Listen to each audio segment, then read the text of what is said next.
presentation of Fox Sports. We are Baltimore. We are Arizona.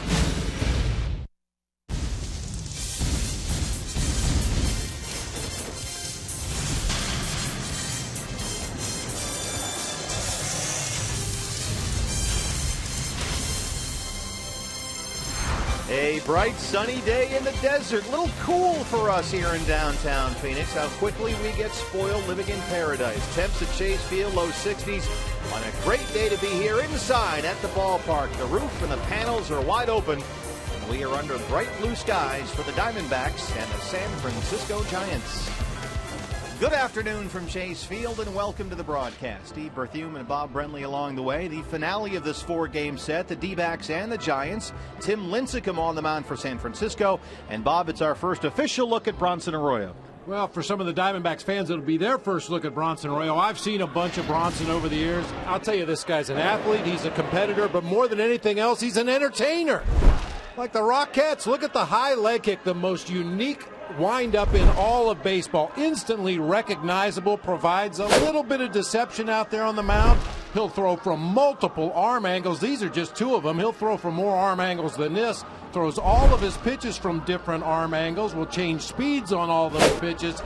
This guy's just a lot of fun to watch, and you might be deceived into thinking he's slow to the plate because of the high leg kick, but he can speed it up to the plate when there's a runner on first base who may steal. Love to watch this guy pitch. Very, very entertaining. So Bronson Arroyo makes his Diamondbacks debut here, and these are the career numbers, 15 major league seasons, and he has been a workhorse. Yeah, he has been a real workhorse throughout his career, brings a lot of leadership, a lot of experience to this ball club, and once again, he's an entertainer. I love to watch him pitch. Tim Lincecum on the mound this afternoon for the Giants. Lincecum has had a rough week here. He had a bout of food poisoning earlier this week. Right now, the Giants' bullpen is under attack from a swarm of bees. That seems to have interrupted his warm-up a bit, and he gets to face Paul Goldschmidt. We wonder who bothers him more, the bees or Paul Goldschmidt. Goldie, 10 for 20 lifetime with 5 home runs against Tim Lincecum. Paul Goldschmidt is a very thrifty gentleman and spends his money wisely, but the wisest investment he makes every year is to send a limo to the airport to pick up Lincecum. So Tim Lincecum and Bronson Arroyo, as we mentioned, the bees were hovering and swarming, in fact, near the Giants' bullpen, but Lincecum's warm-up up to this point seems uninterrupted, and we are ready to go here. There are some of the bees. They've managed to clear some of them away from the Giants' bullpen. 1 year ago today, oh, how sweet it was. 16 innings to send us off on a road trip to Milwaukee. We'll take a look back at that Cliff Pennington walk-off winner when we come back.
Kind of the mantra of this team. We're going to, fight all 27, and that was a good example of, I guess, fighting more than 27. Yeah, we were fortunate enough to, play in so many and also win so many, and I think that shows the type of character that we have in the clubhouse. The guys aren't going to quit no matter what inning it is.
Matinee game here at Chase Field as they wrap up their first homestand of the season, Game 4 of this 4-game series against the San Francisco Giants. You know, it was exactly 1 year ago to the day the D-backs and St. Louis Cardinals were locked in that 16-inning marathon, a game that took 5 hours and 32 minutes.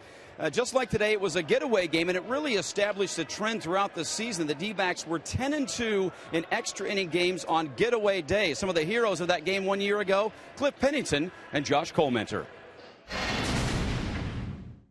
Setting the record, I guess, for most extra inning games. Kind of definitely was the theme for us all year long, but yeah, we just kept battling. It's, kind of the mantra of this team. We're going to, fight all 27, and that was a good example of, I guess, fighting more than 27. Yeah, we were fortunate enough to, play in so many and also win so many, and I think that shows the type of character that we have in the clubhouse. The guys aren't going to quit no matter what inning it is. Well, the D-backs proved they are battlers last season. You get the same sense they'll be like that again this year. There's Tim Lincecum set to get the start for the San Francisco Giants. It's a battle of outstanding first baseman for the D-backs. Paul Goldschmidt riding a 24-game hitting streak. And, of course, for the San Francisco Giants, a guy who has hurt the D-backs over the years, Brandon Belt. It's D-backs baseball next on Fox Sports Arizona. Bob and Steve back with a call next.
In center field, we talked about at the top of the telecast the swarm of bees that had congregated over in the right field corner near the Giants bullpen. They have since moved out to center field, and they're kind of hovering underneath that overhang there at the 413 mark in right center and left center. And as you can see, A.J. Pollock kind of looking behind him a lot, checking out the swarm of bees that may or may not be a factor here as we start this ball game. Well, if it gets real quiet at some point this afternoon, you'll know the bees have made their way up here to the press box, and I'm getting out of here. What's that buzzing? You hear a buzzing?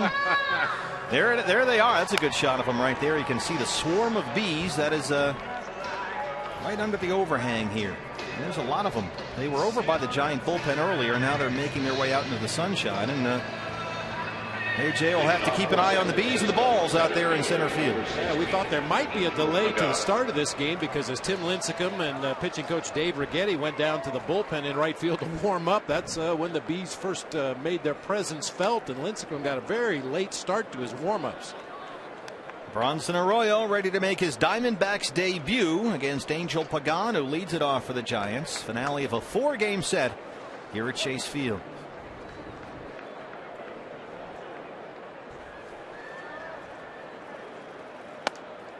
Ball one, and we're underway. Your Arizona Ford starting pitcher is Bronson Arroyo. Last season 14-12, 3.79, 32 starts with the Cincinnati Reds. And since 2005, no pitcher has started more games. Only 2 pitchers have thrown more innings.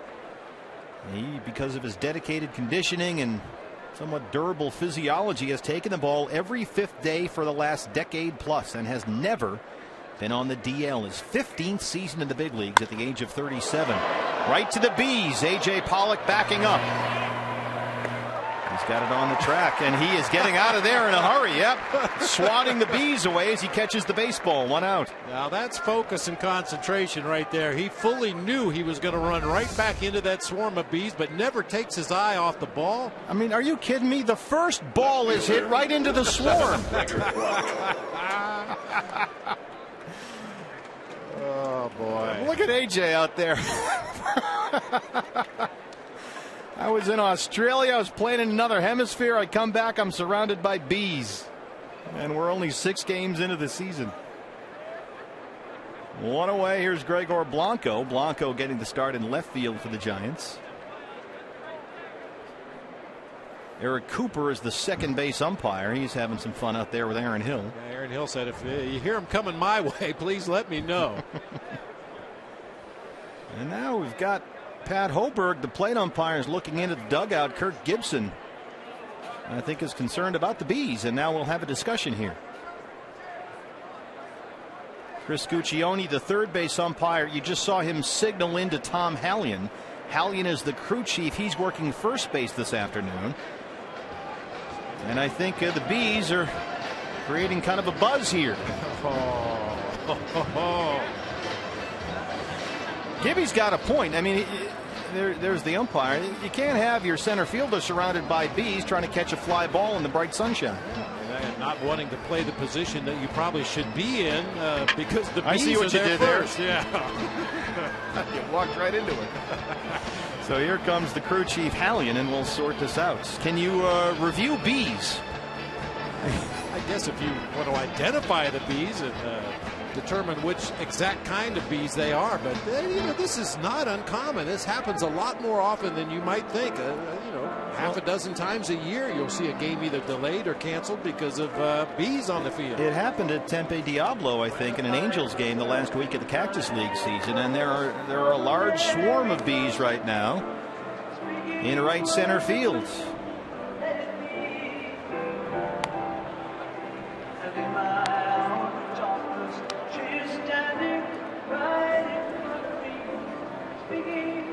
Kirk Gibson seems to have gotten his answer from the umpiring crew, and they'll resume their positions out there.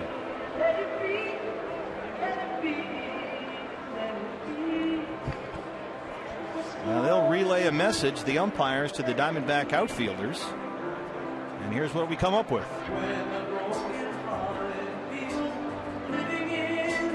Here we get AJ one of those beekeeper outfits. Those helmets with the screen in the front. Send some guys out there with some smoke.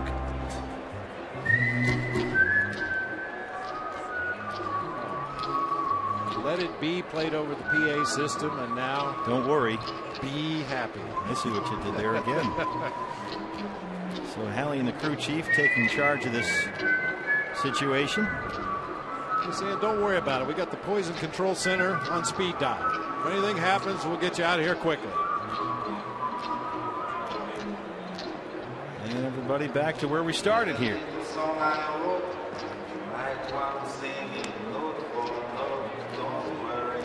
mean, we're having a little fun with it, but there are people who are seriously averse to bee stings.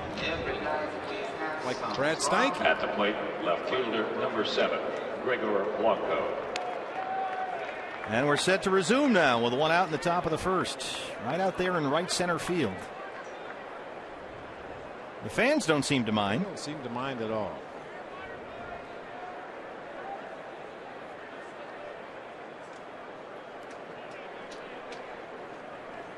Tom Hallion had relayed his explanation as to what was happening to the Giant dugout. He's resumed his spot over there as the first base umpire. And Blanco steps back into the box.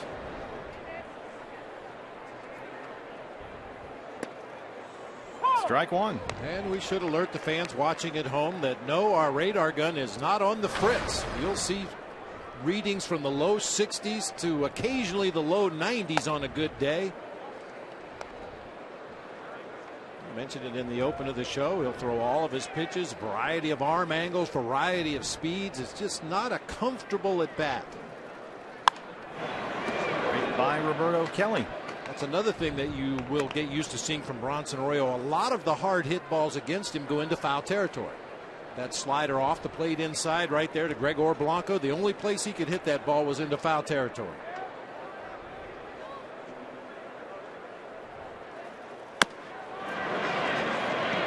Knocks that one into the ground. Easy play for Goldie. 2 down. Giants lineup looks as such. We've seen Pagan and Blanco followed by Brandon Belt making his way to the plate right now. He's been a D-backs killer. Pablo Sandoval batting cleanup, followed by Hunter Pence. Hector Sanchez doing the catching for Buster Posey today.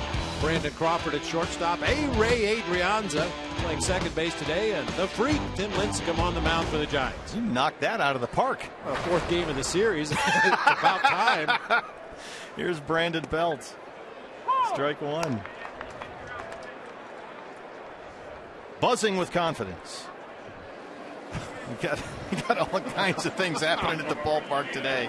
Man. King Neptune out there? I think so. In the pool. Sure. You'd be near the water. That makes sense. Poseidon. This certainly is a Poseidon adventure.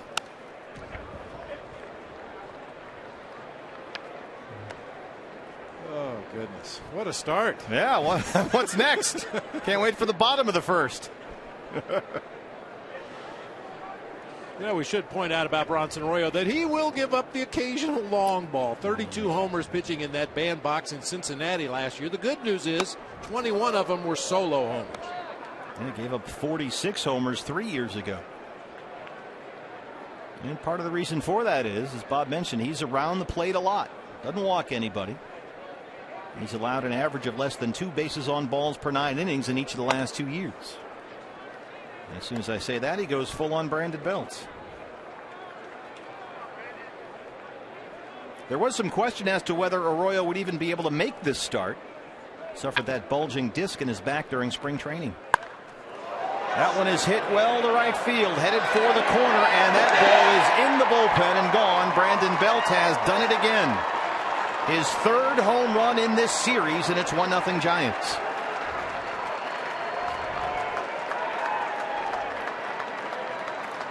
Well, you said it, Bob. He is occasionally prone to the long ball. Well, and you followed that up with the fact that part of that is because he throws strikes. He doesn't want to walk Brandon Belt and have Pablo Sandoval up there with 2 runners on base. He did throw a slider that just drifted over that inside part of the plate, and we've seen Brandon Belt absolutely kill pitches from the middle of the plate in this series. Belt so far in the series is 6 for 14, 3 homers and 5 RBIs. Here is the Panda. Strike one to Pablo Sandoval.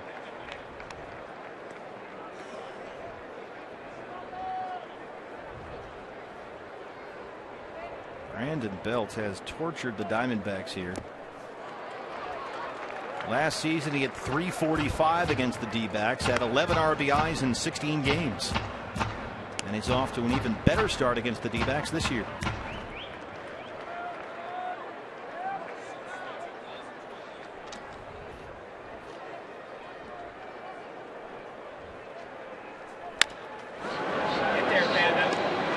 Shortstop Chris Owings, and they retire Sandoval. But Brandon Belt, his 8th home run versus the Diamondbacks since the start of the 2012 season, has made it a 1-0 ball game.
back in May of a couple seasons ago. We were in Colorado Coors Field when we had a similar bee episode. I had a chance to go down there. The game was delayed then, and had a chance to speak with a gentleman who was using a vacuum to clean up the bees.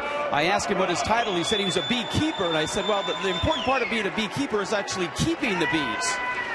They were out there, and we're actually out here now near the batter's eye, and there's actually a beekeeper as well from Sexton Pest Control, and this is really kind of where they're starting to congregate. Guys, as you mentioned, I am allergic to bees, but get out of there, Brad. Starting to congregate. Save yourself. On some of the pipes out here, but no delay as of right now. So hopefully we'll get this situation well in hand. You know, they found a bee guy. That was fast. Very bee quick. wrangler. 24/7. They're up right on the spot. And they're hanging out there in right center field as Gerardo Parra looks at ball one from Tim Lincecum. There's a strike, and it's 1-1. There he is. Sexton Pest Control. Nice job. Got him right out here.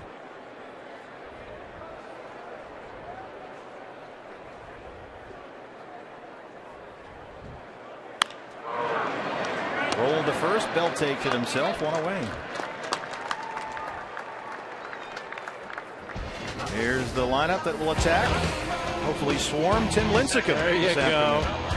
Gerardo Parra followed by Aaron Hill and Paul Goldschmidt at the top of the order. Martin Prado, Mark Trumbo, and Chris Owings back in the lineup at shortstop this afternoon. A.J. Pollock battling the bees out there in center field. Tuffy Gostawish doing the catching today for right-hander Bronson Arroyo. Aaron Hill with Paul Goldschmidt on deck. Roof and panels open. Bright sunshine here at Chase Field. Strike one.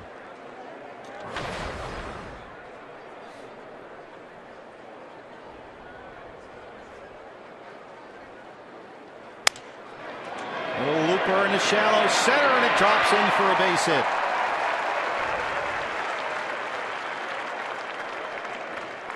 Their Arizona Ford starting pitcher Tim Lincecum last year under 500, an ERA near 4.5, nearly a strikeout for every inning.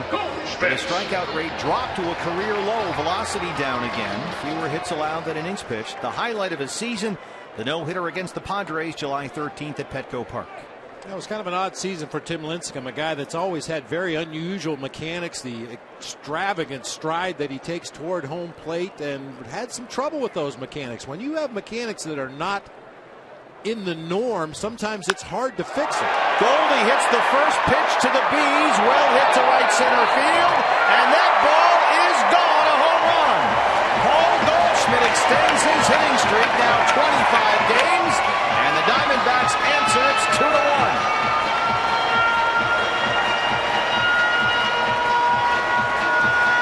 First pitch swinging.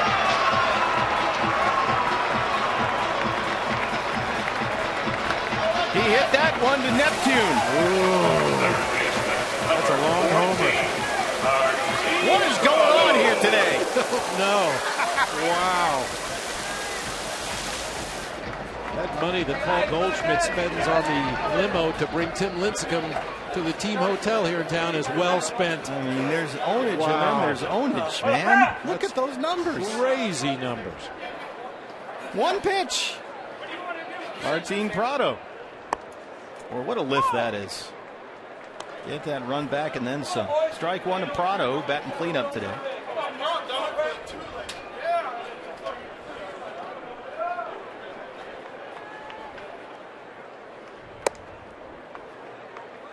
By the way, Paul Goldschmidt this season 10 for 23 to start the year.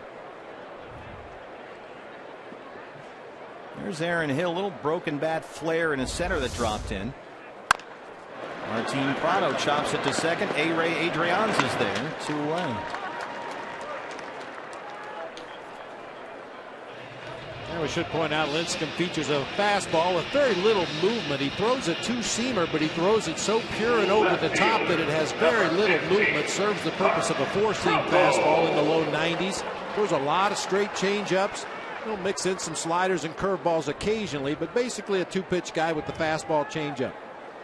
Mark Trumbo steps in. Tim Lincecum had a very good spring, but he's had to overcome a lot just to make this start. First, it was a left knee bruise. He was hit by a line drive last Friday. And it's been a long night here in Phoenix on Tuesday with food poisoning. That one finds the Bees. Trumbo hits it to the wall and heads for second base. Mark Trumbo, his first double this season. And the Diamondbacks are getting to Tim Lincecum and his mustache early here.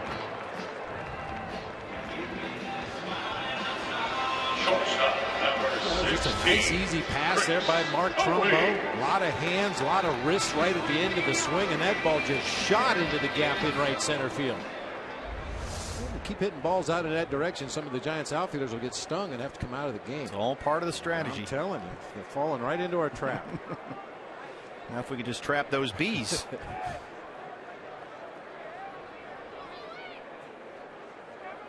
Chris Owings back at shortstop today. Strike one.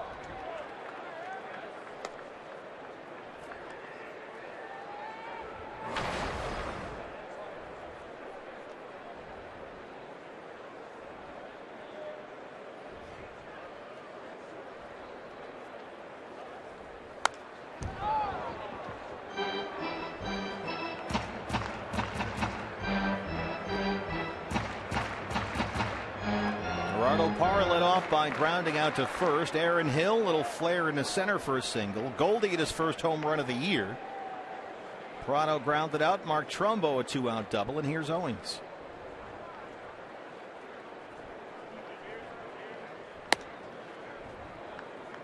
Giants got their run on another Brandon Belt home run in the first against Bronson Arroyo. He borrowed that mustache from Bobby Valentine. It used to be connected to a fake nose and a pair of glasses.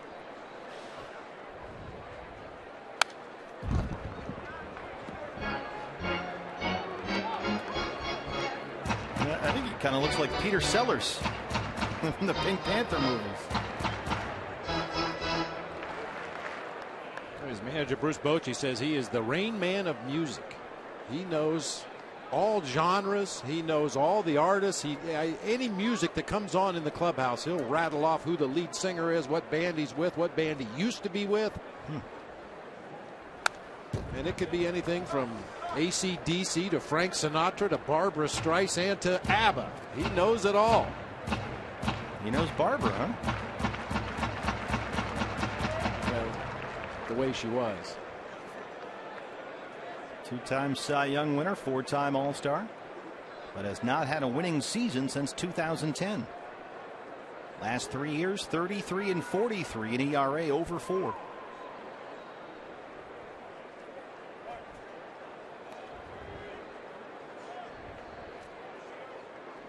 What a first inning. Bees and Barbara. Must be getaway day. Buckle up. There's the strikeout that ends the first. But Paul Goldschmidt gets his first home run of the season and extends his hitting streak to 25 games. He's only 5 back at Gonzo for the D-backs record. And the Diamondbacks lead the Giants 2-1.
Welcome back. First pitch to Hunter Pence is a ball to open the second inning. Hunter Pence, Hector Sanchez, Brandon Crawford, 5, 6, and 7. Diamondbacks on a Paul Goldschmidt home run lead the Giants 2-1. He's bounced to third. Martin Prado spins and throws. One up, one down. Brad, are you still hovering around the bees out there? Correct. Chase Field has become a beehive of activity out here. We've actually found out where they're congregating and why. There is a queen bee in the middle of all that fray, and so they're waiting for Louis to come back. He's from Sexton Pest Control, so they want to get all the bees together, and then they'll try to spray them. But the good news on the upside, they are making honey. So, guys, if you could order some scones, we'll be in business here. You know what? I'm gonna go down and get some Wetzel's pretzels. That'd be fantastic. But they are actually going to cordon off this area because they are starting to kind of come up on the concourse area. So we're going to get out of here in just a little bit. But that is the situation. The queen bee is to blame. She always is, at least in my house. Steve Berthume, ladies and gentlemen. I hope she's not. Is she watching on the iPad down there? Well, she was. Strike two to Hector Sanchez, getting the start behind the plate. Buster Posey the afternoon off. Something Bruce Bochy said earlier this week he would do.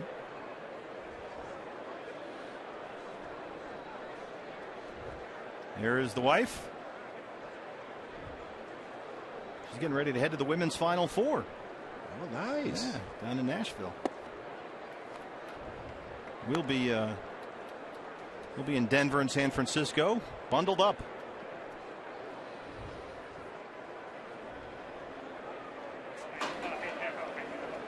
Protect the pool. That's why we brought in the bees. Kind of backfired, though.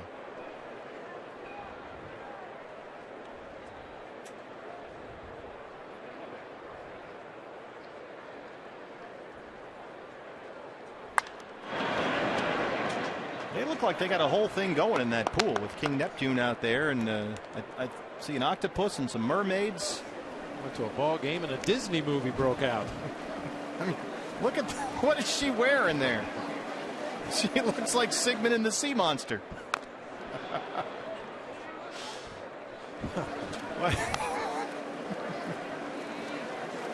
I'm not sure what that guy, the blue guy, is.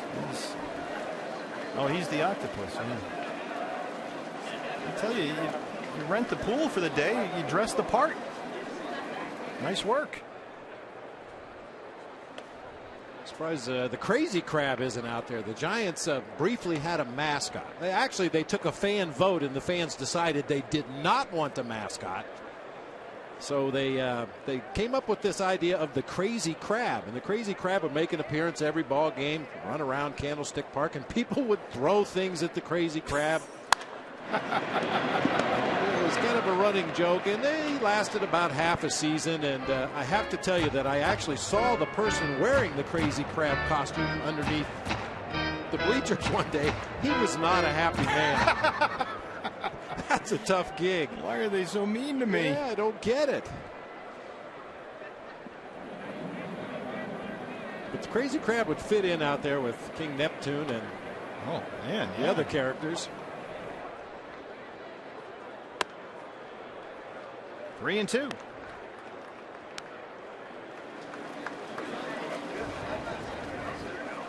He just stirs up the water just by his presence. Tapping his trident on the side of the hot tub there, turned it on. Right back to the mound. Arroyo has it. 2 down. If you show up at the ballpark with a trident, strange things are going to happen. Unless it's an ASU game, you could probably get away with it over there. Shortstop, number 35, Brandon Crawford. Good to know that our pool is protected now. I would have liked to have heard that phone call. Hey, what are you doing Thursday afternoon? I got the pool. Want to go to the ball game? One condition. You have to dress up like an octopus. Brandon Crawford.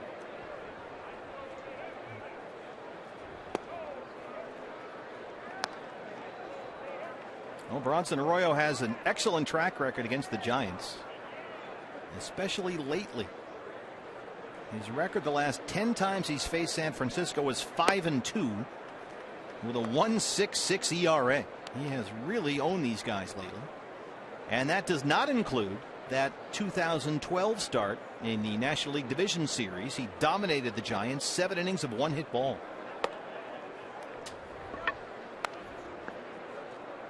So this is an excellent matchup for the Diamondbacks, given Arroyo's track record against the Giants and Lincecum's recent struggles with the Diamondbacks.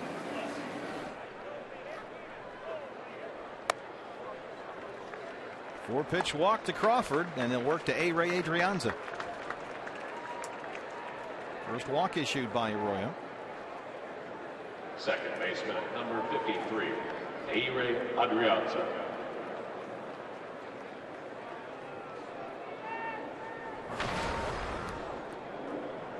Another start at second base for Adrianza.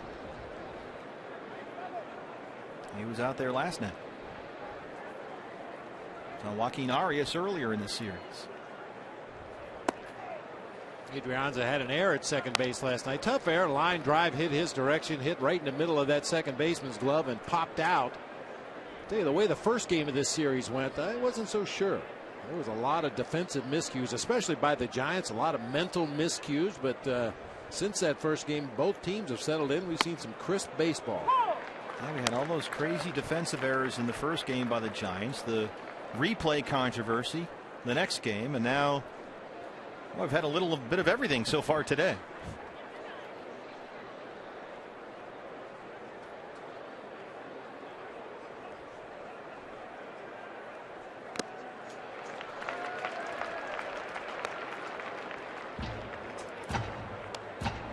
Bronson Arroyo looked good when he pitched here last. That was Saturday.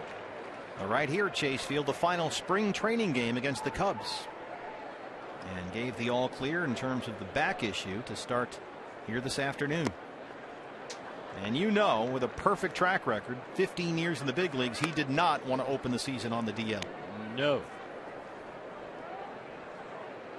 Well, there's something to be said for that. I mean, there obviously were a lot of starts over that time period where he probably needed a day off, could have taken a day off, but just didn't want to let his teammates or fans down. That's his job, to take that ball every fifth day, and he's been as good as anybody in the game.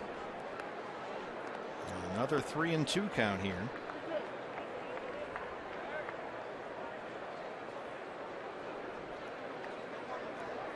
It's his third 3-ball count of the ball game already, with Tim Lincecum on deck. Crawford off with a pitch, and there it is. Ring him up and sit him down. First strikeout for Bronson Arroyo.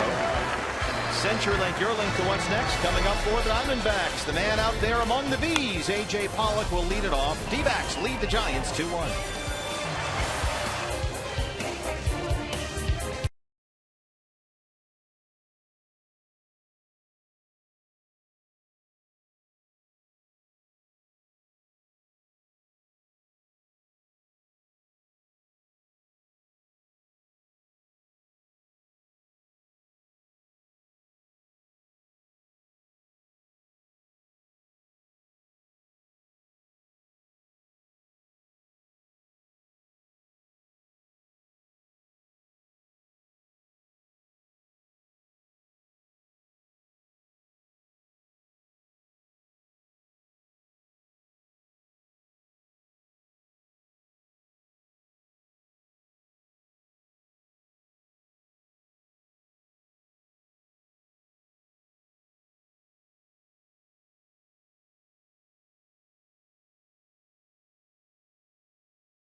A.J. Pollock leads off the Diamondbacks second against Tim Lincecum. Looks at a ball. One of the occasional curveballs I mentioned at the top of the show. Doesn't throw a lot of the slower breaking ball. Hey, a couple Dodgers left over from last year's celebration. You've heard of Ethel Merman. Those are the Mermen. Nice work synchronizing the flippers.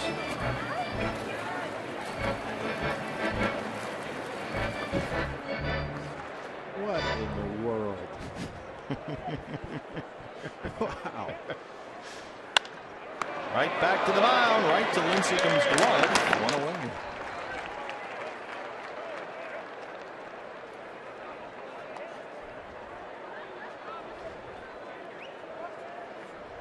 Catcher number 9. Tell you what, that's a pretty organized group out there. Tuffy Gozawish getting the start this afternoon behind the plate. Relaxing day at the ballpark. I'm gonna have to explain this to my kids one day. I think you might have to do that. I think all of us, in fact, deserve an explanation. Yeah, please. Strike one to Tuffy.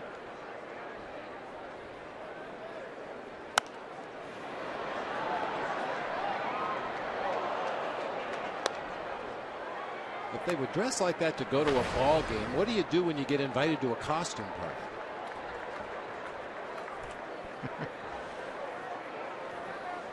I think that's it, right? I would think so. Tuffy strikes out. It seems like an opportune time, Bob, to remind fans to tweet us your photos. Please. Hashtag D-backs fan photo. And you'll have your chance to have it shown on an upcoming Fox Sports Arizona broadcast. So tweet us your fan pics, King Neptune. Just use the hashtag D-backs fan photo, and your photo can appear on a broadcast brought to us by our friends at AT&T. Ball one to Bronson Arroyo. 2 strikeouts now for Lincecum.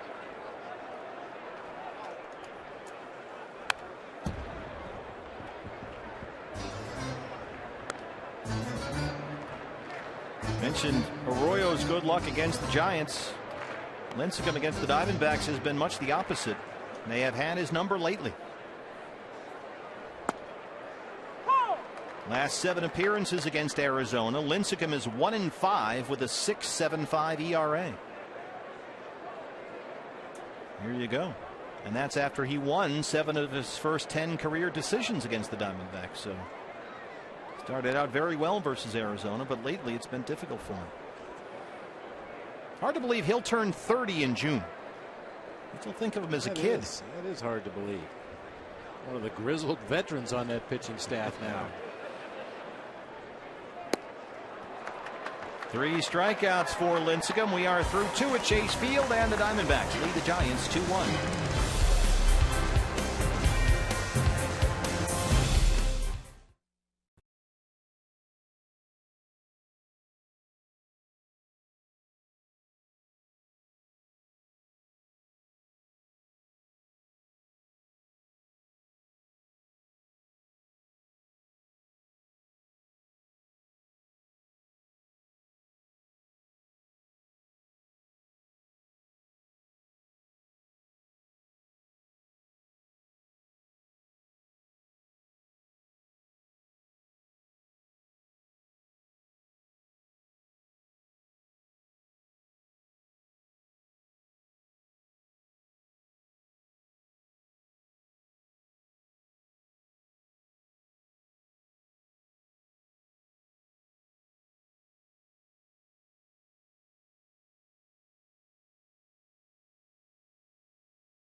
Fox Sports Arizona is brought to you in part by CenturyLink, your link to what's next.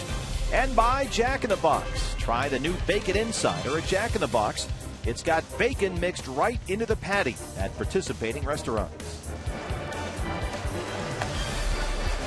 Brandon Belt a solo homer. Paul Goldschmidt a two-run shot, all in the first. And I believe the Gordon's Fisherman has joined the Seafaring cast out there in the RamTrucks.com pool area. They are protecting this pool. No Dodgers allowed. Don't forget, fans. Dodgers coming in here next week, right? The 11th through the 14th, I believe. So get your tickets now. dbacks.com/tickets. Yeah, that is a Friday to Sunday, April 11th, 12th, and 13th. Strike one to Tim Lincecum. Now, shouldn't we have those guys out there when the Dodgers are here? This seems ill-timed.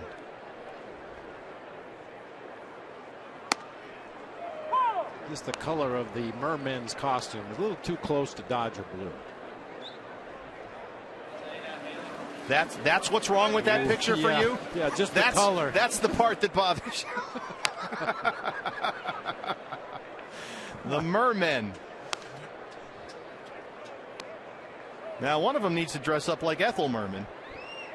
And they can belt out some show tunes out there.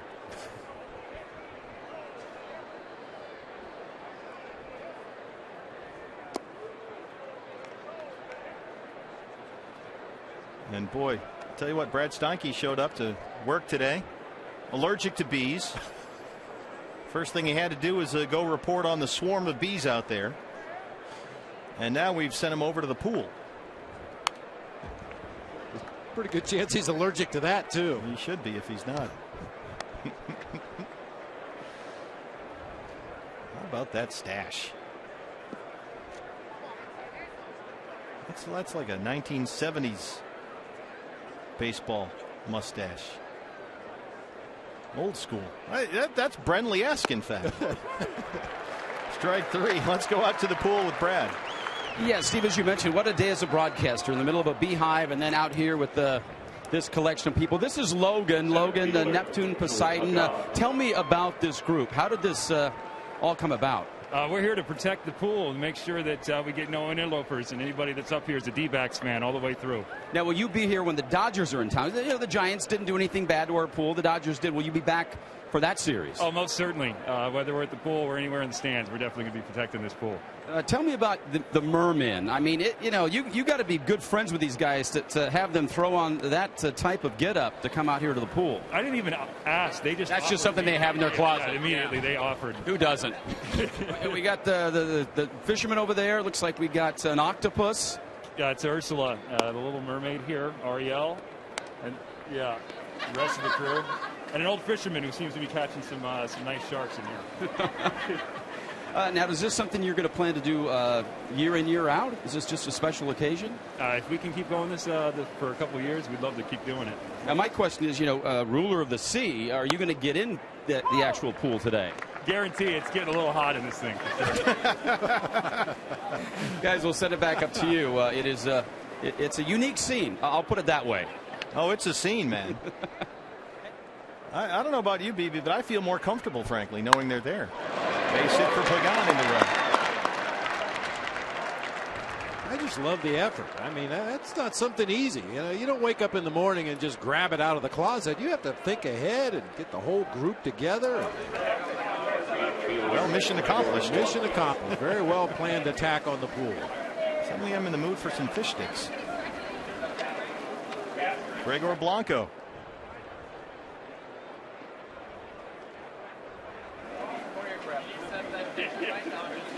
Apparently they're biting.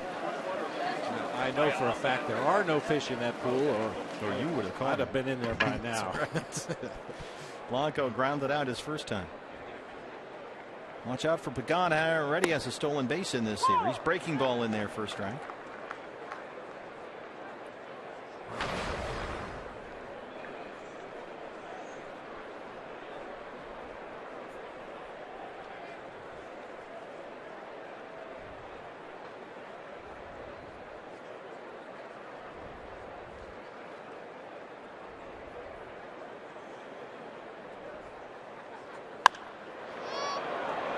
In the air to right, routine for Parra.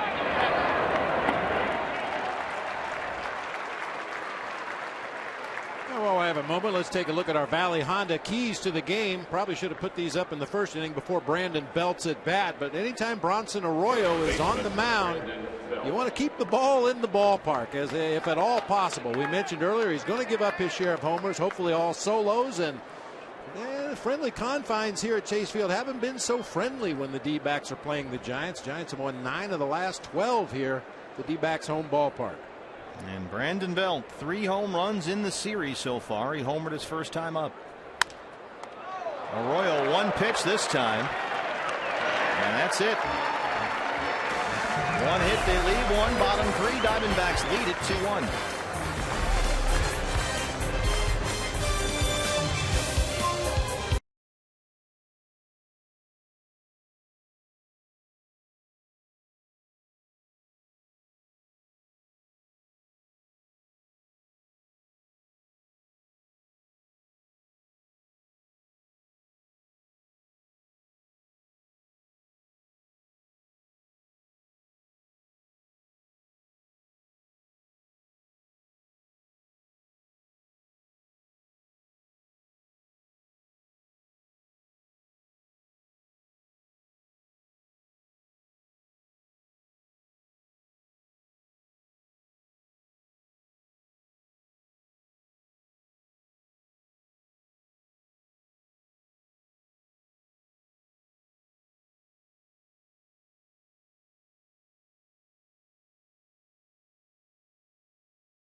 Top of the order for the D-backs. Hey fans, anytime the D-backs score 6 runs or more, Taco Bell is giving away 3 free tacos with the purchase of a large drink between 4 and 6 the following day at participating locations.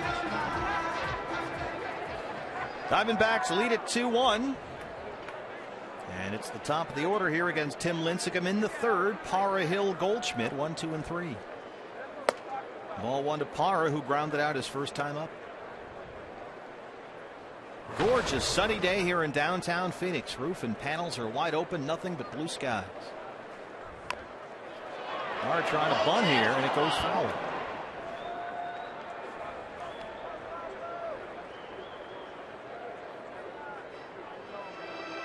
What a day to be out here.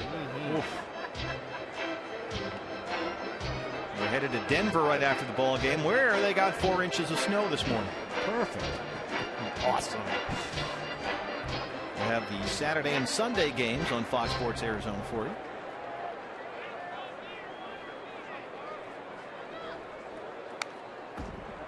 Yeah, opening day at Coors Field tomorrow. That place will be rocking. Oh yeah, and then we have opening day at AT&T Park against these Giants on Tuesday. That place is rocking every game. Great ballparks in this division.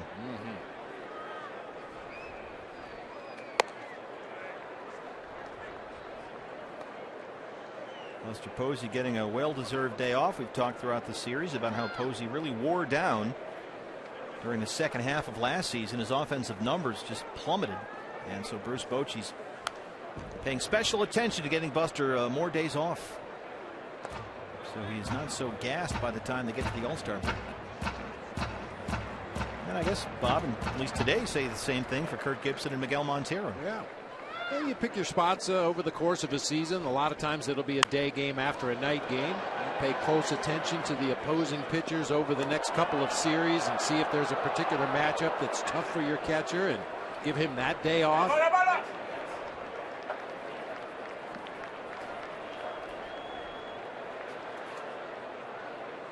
2 balls and 2 strikes to Gerardo Parra.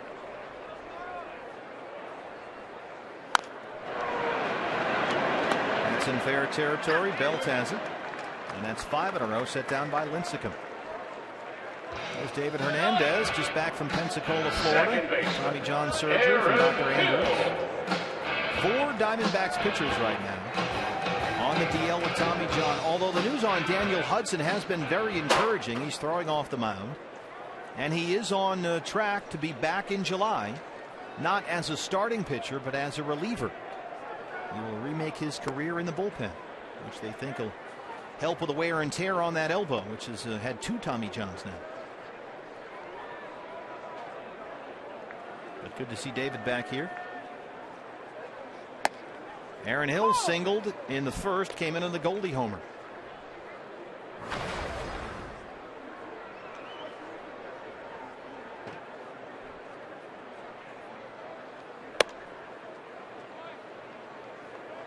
I'm sure it's big for David to be here today as well. That's one of the tough things when you have an injury and you find yourself on the disabled list. You kind of feel separated from the guys who you were so close to just a couple of days before when you were an active player. Stay in the mix. Stay around your teammates. David's got a lot to offer, even though he can't take the ball and go out there on the mound and pitch. He knows these hitters in the league. He can help some of the other pitchers on the staff, maybe give them some advice, sitting there talking to Miguel Montero. And you'll see Patrick Corbin here all the time. We've seen Daniel Hudson over the last year or so. Matt Reynolds is here nearly every day, of course. As an active player, I have to say that was without a doubt the toughest thing I ever had to go through in my career when I spent some time on the disabled list to start the 1982 season with a broken collarbone. When you have to sit home and watch the games on television, that is just killer. Especially when you feel like, if I was there, I could do something to help the team. If I was there, I could do this or that. But you're just helpless. You're just a spectator.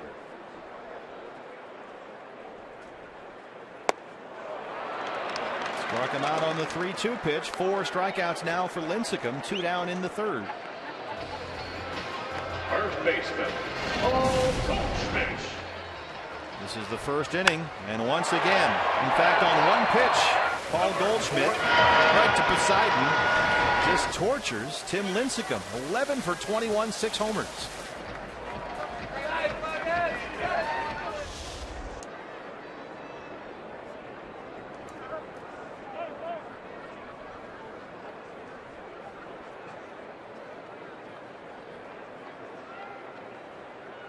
A very one-sided matchup.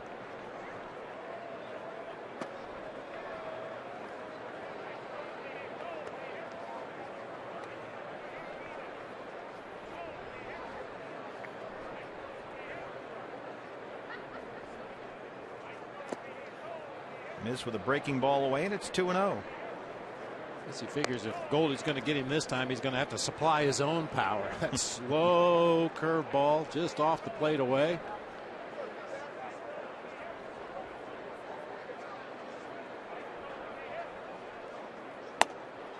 One of the things been talked about with Lincecum is the diminished velocity. He just does not throw as hard as he used to. And this spring, it was generally 89, 91. We've seen that today. 3-1.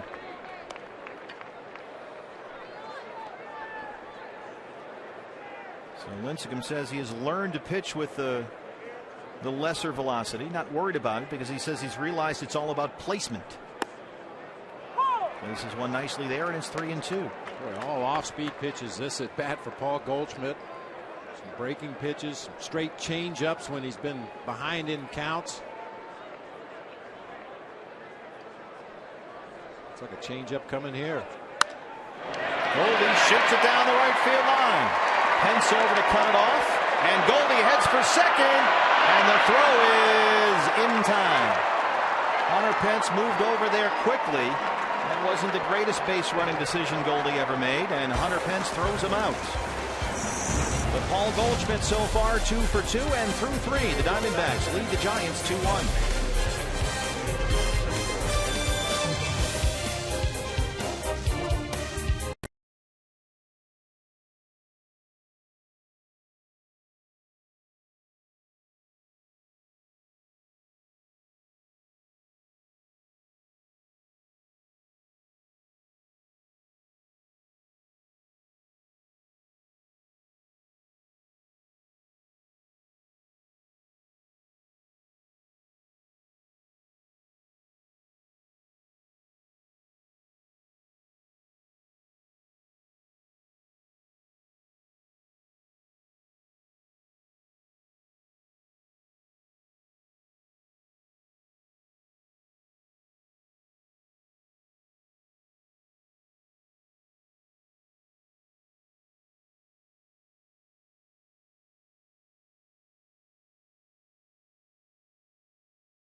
2-1 Diamondbacks in the fourth. Hey, D-backs fans, be here at Chase Field. Diamondbacks and Dodgers April 11th through the 13th.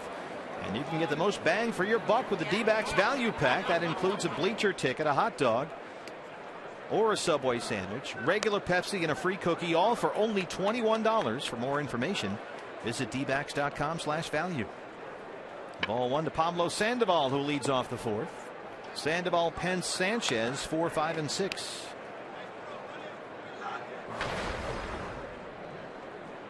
Grounded out to short his first time. Knocks it the other way and shoots it down the line into the left field corner. The Pandas on the run.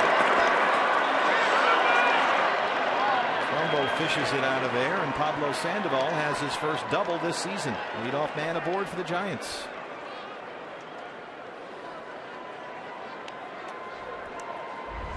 Well, this is the approach that usually works pretty well against Bronson Arroyo. Just really focus on going to the opposite field. He's going to throw you a lot of pitches from the middle of the plate away, whether you're a right-handed hitter or a left-handed hitter. He's hoping to take advantage of your aggressiveness trying to pull the ball. That time Sandoval shot it down into that left field corner. Hunter Pence still looking for his first hit this season. He is 0 for 13.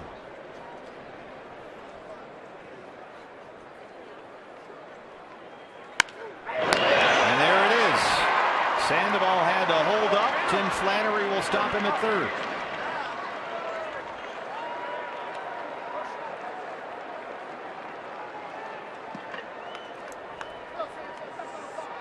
Catcher Hector Sanchez. Oh, hit on a line just over the head of Chris Owens. You could see Sandoval right there had to wait to make sure the ball got through so he didn't run himself into a double play. And by the time he gets to third base, Tim Flannery, the coach there, has no choice but to hold him up. So the first two have reached against Arroyo here in the fourth, and it's Hector Sanchez. He tapped back to the mound his first time.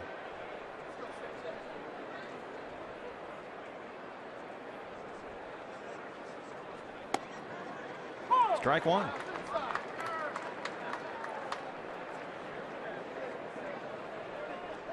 Sanchez last season 63 games, hit .248 with 3 homers. As he was in and out of the lineup all last year with shoulder injuries. But they like his bat and they want to see him play more, get more chances.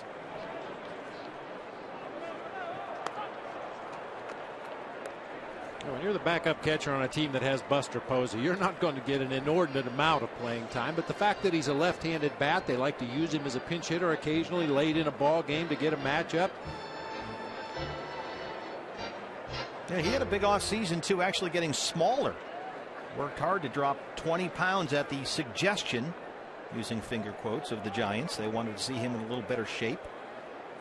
Says he feels like his energy level's much better this year.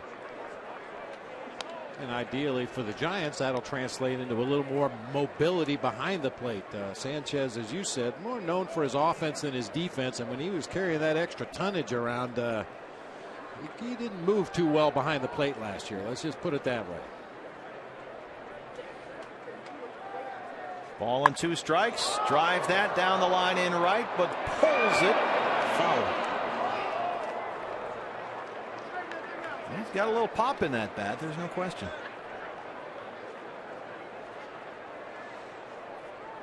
Yeah, the Pandu dropped anywhere between 30 and 40 pounds, and Sanchez, who's down 20.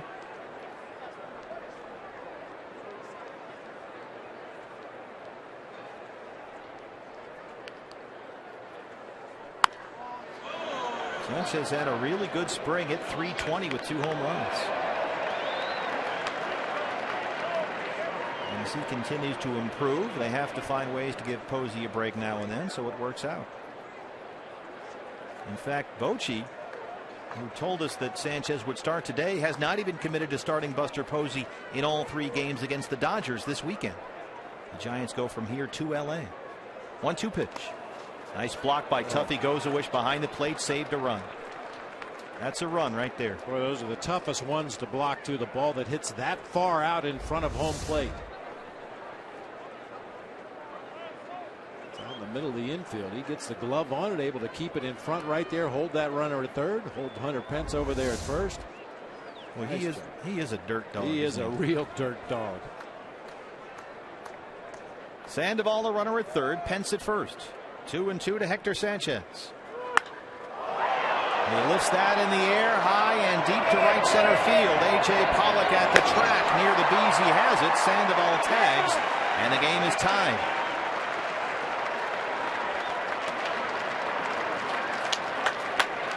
Nice at bat there by Hector Sanchez. It's 2-2.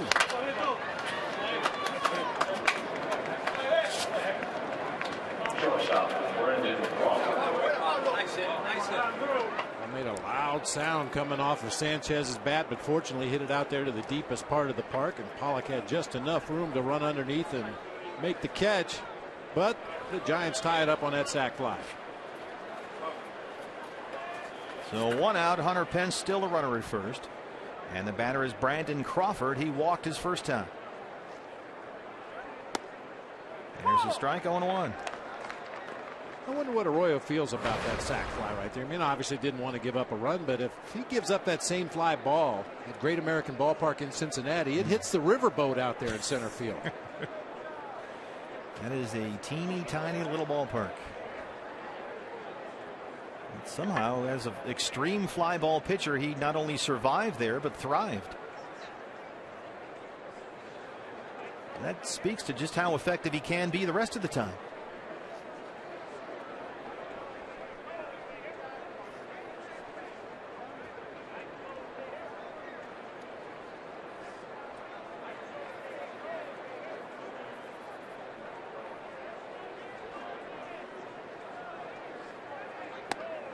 Breaking ball in there, first strike.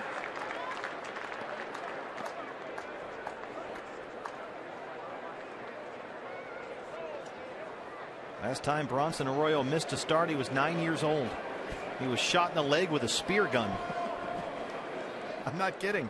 He grew up in Florida, a big fisherman. Missed the second half of his youth baseball season. Said that's the only time he can ever remember being down. 0-2. More on Bronson Arroyo, the Coors Light Cold Hard Facts on the Diamondbacks' new starting pitcher. Never missed a start. He's got a World Series ring, big part of that 04 Red Sox team that broke the 86-year curse, and he is a big BB guitar player. Oh, he's a good guitar player. He can sing, got some CDs out. Yeah, he is self-taught, teaches others to play as well. Says he's got about 200 songs in his head. Started off as a hobby, as Bob mentioned, cut an album. The first CD came out in July of 05. It was called Covering the Bases. Mostly 90s rock. He's a big Pearl Jam guy. He said the best part of all that was he got to go to the Grammys. Nice. And at the Grammys, he got to sit next to Leonard Skinner. How about that? That was the highlight.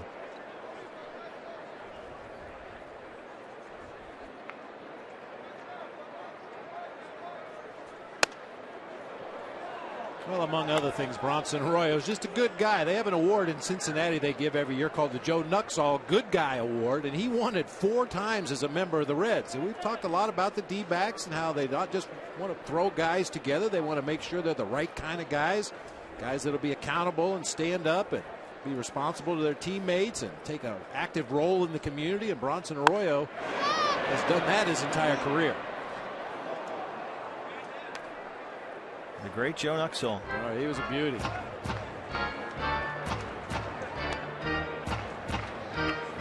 Get Bronson to jam on that thing here at the team shop. I noticed one of those made its way up here. Yeah, how about that? What a coincidence.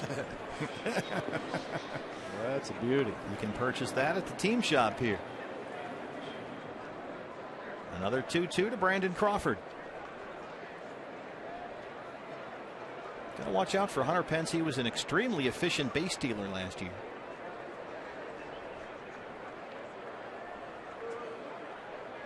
I tell you, he's hiking those pants up higher and higher every year. They're above his knee now.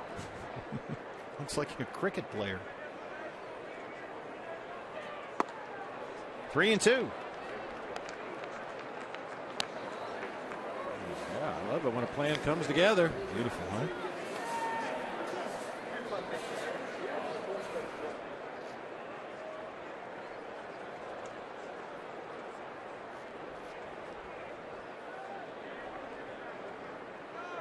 Hunter Pence running with a pitch, fouled back.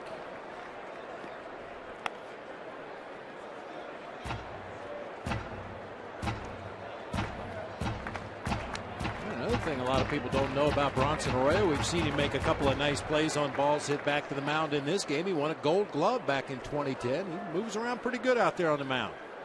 Well, Crawford's making him work here. 9th pitch of the at-bat on the way.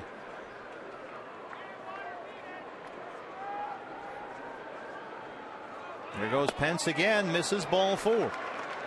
Second walk issued by Arroyo. So far in this inning, a double, a single, a sac fly RBI, and now a base on balls. He's walked Crawford twice today. It's just a little guesswork on my part, but I think he feels more comfortable facing young A-Ray Adrianza than he does Brandon Crawford in that particular situation. A lot of veteran pitchers, when they get down to the bottom of that batting order, they pick a guy that they know they can get out, or at least they feel that they can get out if they execute their pitches. And being very careful with Brandon Crawford twice in this ball game. He was able to strike out Adrianza last time he faced him. Hunter Pence the runner at second, Brandon Crawford at first. A run in here in the 4th. Ball 1. A-Ray Adrianza, the starter again today at second base. From Venezuela, signed with the Giants in 2006. He's 24.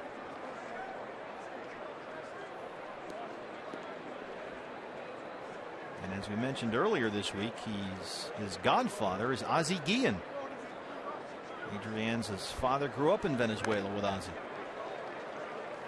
And Ozzie's a legend down there.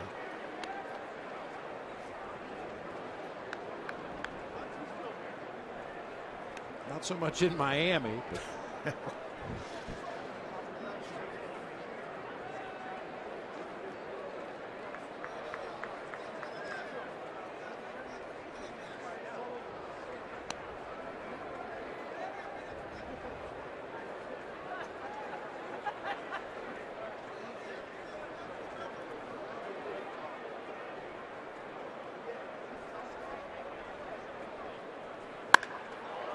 Blitz that in the air to right center field. A.J. Pollock. He's got it. Hunter Pence tags and heads to third.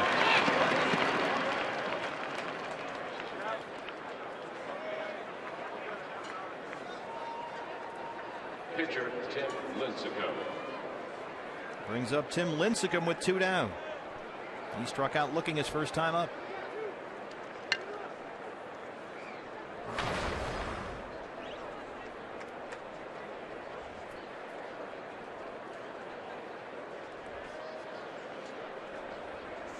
Sandoval doubled. Pence singled. Sandoval came in on a Sanchez sac fly to tie the ball game. A walk to Crawford. Pence moves to third on the fly ball by Adrianza, and here's Lincecum. Strike 1.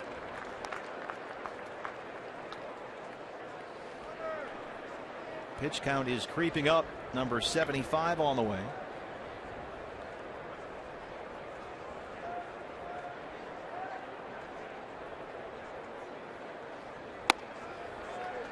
Oh, and 2.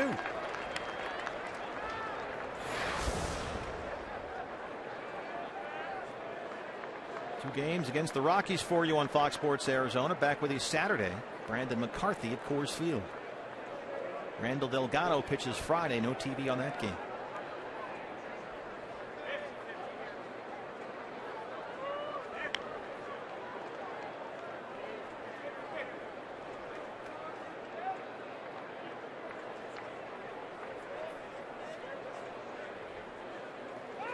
Crawford off with a pitch. No throw from Tuffy Gozawish, keeping an eye on Pence at third. And there's a stolen base for Crawford.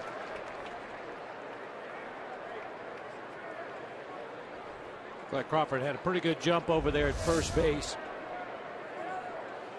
Tuffy throws extremely well, but with that kind of jump, you don't want to risk a throw to second base, possibly hit the runner, maybe short hop into the bag and allow Pence to walk home from third base. Take your chances with Lincecum up there at the plate. A ball and 2 strikes.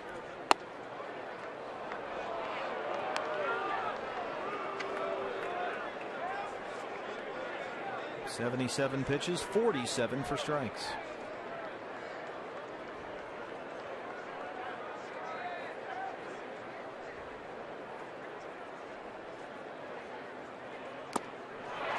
Big strikeout, he strands 2, but the Giants bring another run across as we head to the home half of the 4th at Chase Field. It's a 2-2 ball game.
Saturday, April 26th, Patrick Corbin bobblehead night. Diamondbacks and Phillies. First 20,000 fans. Get this.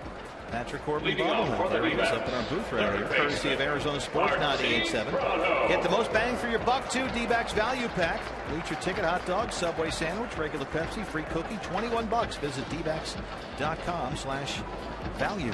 Patrick Corbin bobblehead. That's the first of our bobbleheads, April 26th against the Phillies. The highlight of that, of course, will be the Bob Brenly bobblehead. Oh, yeah. Get in line right now for that one. And other assorted items. Martin Prado leads off the 4th. Prado, Trumbo, Owings 4, 5, and 6 against Tim Lincecum.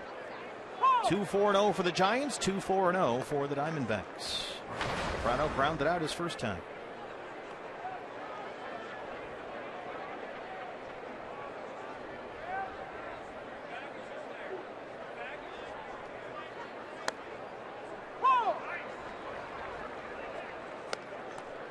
Tim Hudson was fantastic last night for the Giants. Of course, great sinker ball pitcher.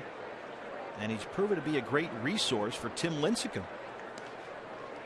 And Lincecum has said that Hudson has talked to him about location, about dividing the strike zone horizontally. So imagine a horizontal line across the strike zone. And he's told Lincecum, just focus on throwing to the bottom half of the zone. And rely on movement in your pitches. Don't worry about being able to get guys with the pitches up. Just get it down, keep it down. And Lincecum said that mentality and simplifying his approach has really, really helped him.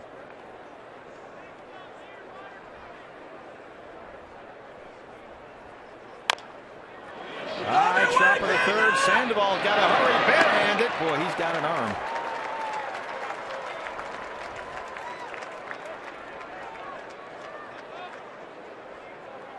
Played that one nicely, waited for that last hop, and sometimes when you do that, especially on a barehanded play, the ball doesn't always come up exactly the way you expect it to, but they're doing much better than Kung Fu Panda does right there. Nice and smooth, got his body in position, so when he did make the barehand play, he was ready to throw. Mark Trumbo doubled his first time up.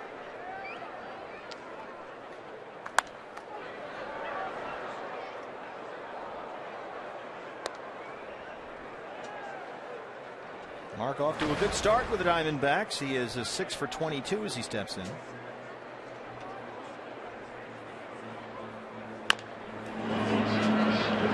Chance for Crawford and short. 2 up 2 down. Hey, fans, when the D-backs win, you win at Papa John's. The day after every D-backs win, you get 50% off your regular menu price online order at Papa John's.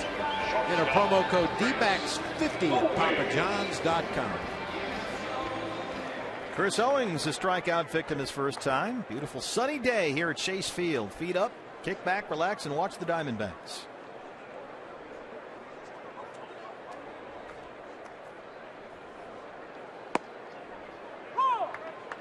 Lincecum has thrown strike 1 to every hitter in this inning. Trying to keep the ball down.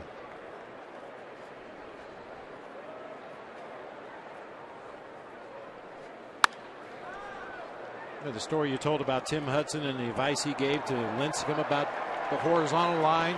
There was a time Tim Lincecum didn't worry about any lines in the strike zone. He's just going to rear back and blow it right on by you. He would throw 97 in the first inning, throw 97 in the 9th inning. Isn't that represent the fact that he pitches down more now, him adjusting to this diminished velocity? I think, and I give him a lot of credit for it. You know, some guys can't make that adjustment. Once a power pitcher, always a power pitcher. But, you know, like you said, watching a guy like Tim Hudson, who, you know, early on in his career was able to do the same things Lincecum did early in his career. And once you lose a little bit of velocity, you have to find ways to make up for it, and command is certainly one of the easier ways to do it. Chris Owings drives that to right. It lands in front of Hunter Pence, and Owings has a base hit.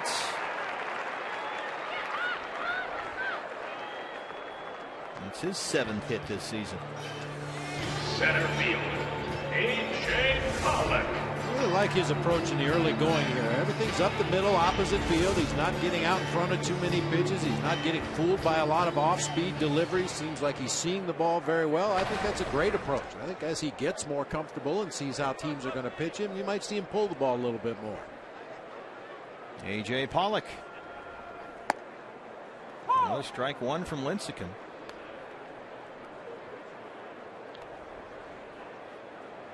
Lincecum learned a term from Tim Hudson talking about working down in the zone and relying on your stuff. He says the goal is not strikeouts anymore, like when you were talking about. The goal now, he says, this is his term, is crappy contact. That's keep it down, make sure they don't barrel it up and hope to get crappy contact. Little choppers, little rollers in the infield.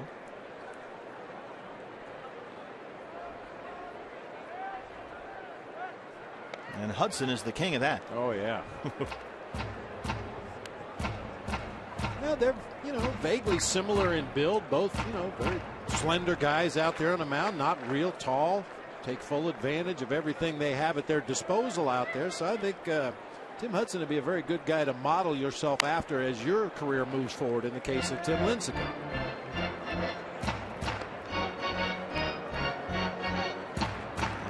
Now the difference for him this spring, he's okay with throwing any pitch in any count. And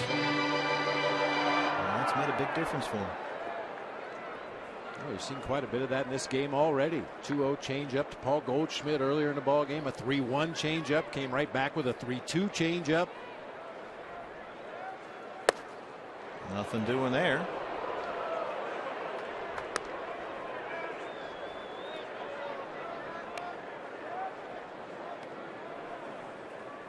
We don't run on pitch outs.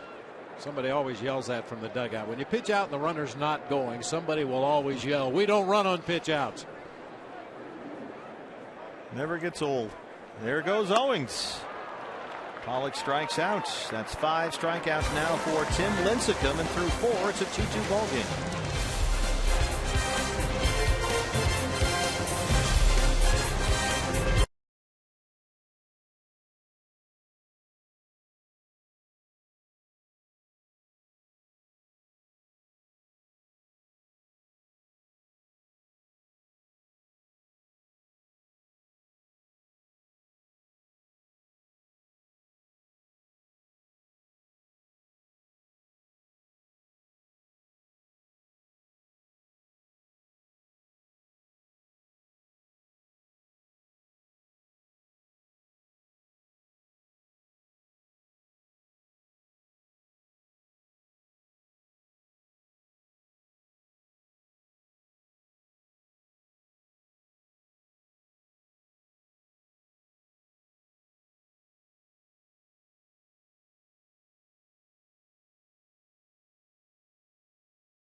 part by Lone Butte Casino. You're in for more winning moments at Lone Butte Casino.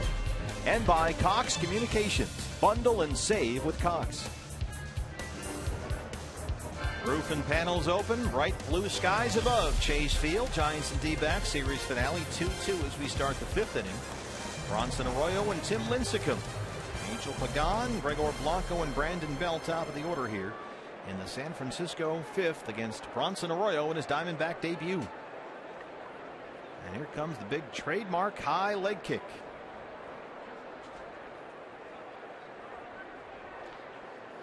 Toronto sneaking into the edge of the grass at third. Pagan fouls that one behind the Diamondback dugout.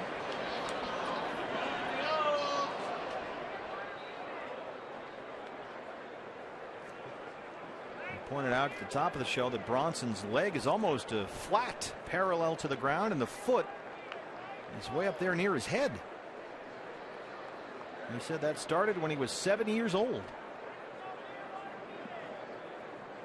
He watched Dwight Gooden, and as kids do, he went out there trying to emulate the Doc Gooden delivery, and it stuck.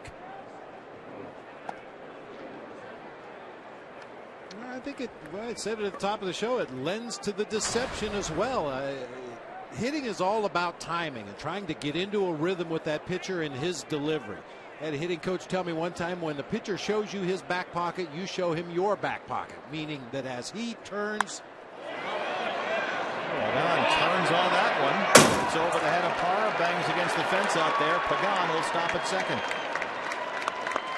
That's his second hit and his second double this year.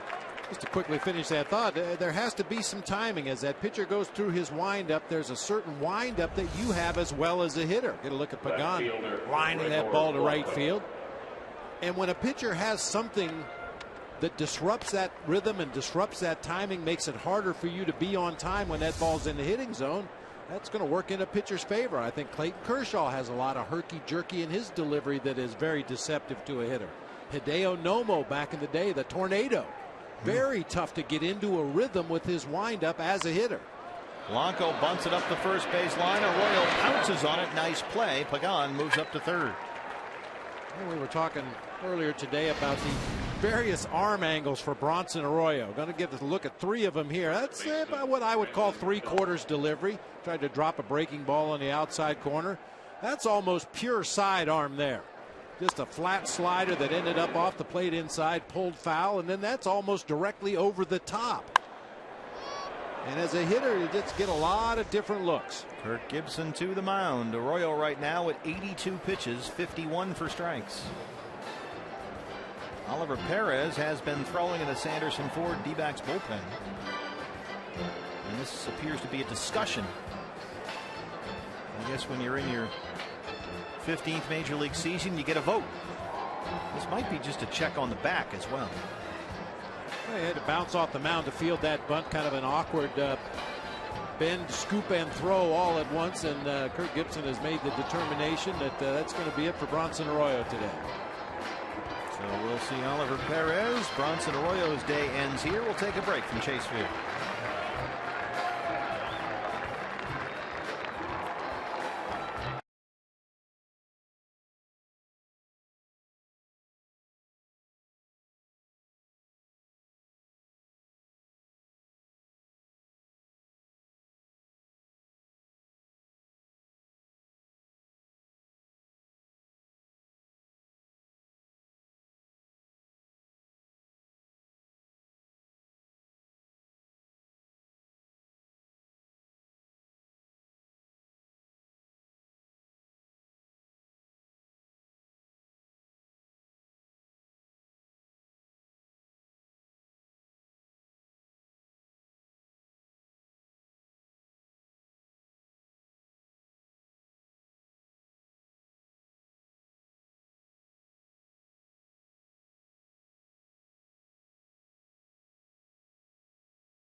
Bronson Arroyo, a little conversation with the rest of the D-backs rotation there as his day is over.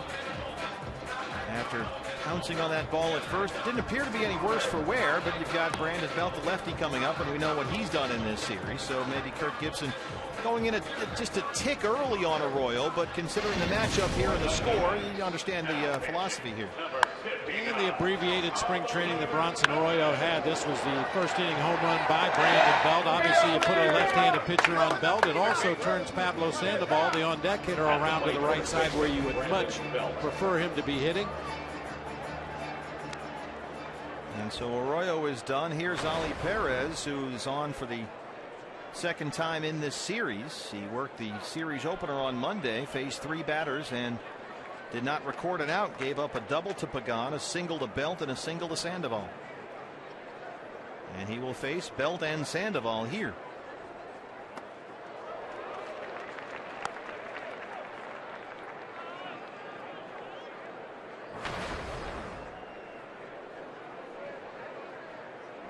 Brandon Belt, 3 home runs in this series, including 1 in the first against Arroyo.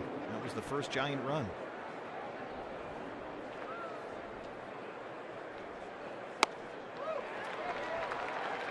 And we were talking, Bob, about Bronson Arroyo's different arm angles. Ali Perez throws a little bit of everything at you. Yeah, it might throw it behind his back from time to time. He'll do the Louis Tiant wind up, turn his back completely to home plate at times. He'll throw down near sidearm. He'll throw up over the top. He's ahead 0-2. Infield in on the grass. Bell pops it up. Shallow center. This could be trouble. Chris Owings was in on the grass. Had to go a long way back there to get it. And Owings has it. 2 down. Nice play. There's Pullmanter warming. You imagine that he would get Hunter Pence if Sandoval reaches.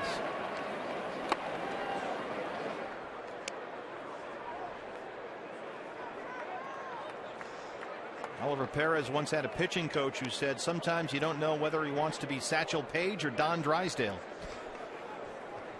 It's fun to watch. He will attack hitters and vary those release points and windups. The Panda doubled and scored his last time up. He's 1 for 2.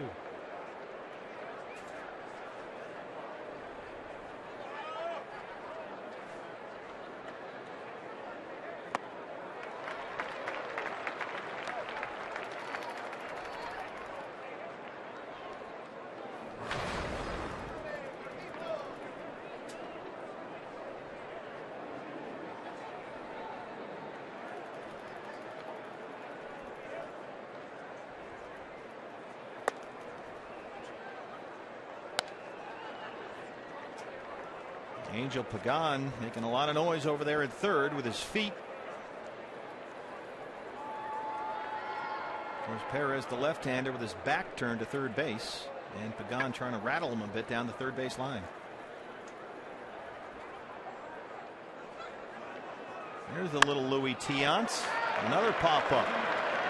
Looks like Aaron Hill's battling that sun, and he's got it. Good job by Oliver Perez. Retires Belt and Sandoval, and they strand Pagan at third. That keeps the ball game tied up. CenturyLink, your link to what's next when we come back.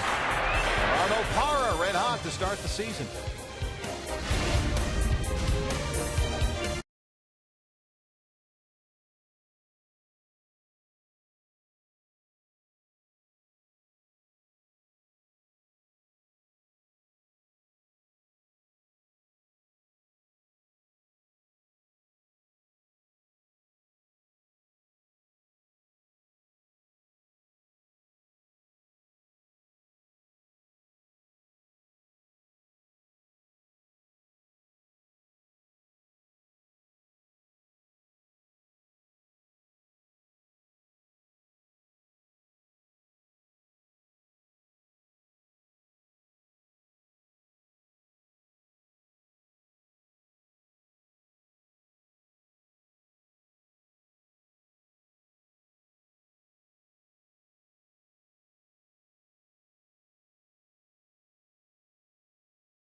2-5-0 for the Giants, 2-5-0 for the Diamondbacks. Tuffy Gozawish leads off the fifth against Tim Lincecum.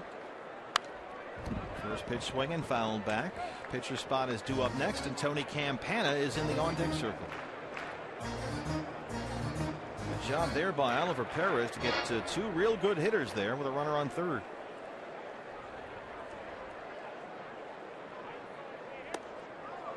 That one got away from Lincecum, 1-1.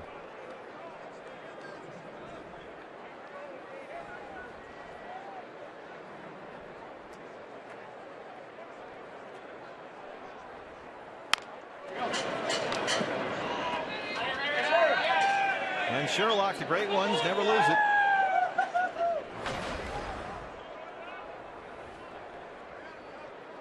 He's adapting to that third base coaching job well. Look how far behind the coach's box he is down there.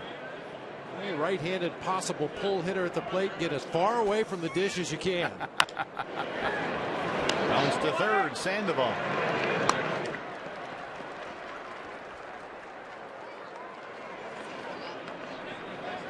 Glenn Sherlock, the new third base coach, longtime bullpen coach. Out in the sunshine today here at Chase. No longer lurking in the shadows. Conversation now, Bronson Arroyo and pitching coach Mike Harkey.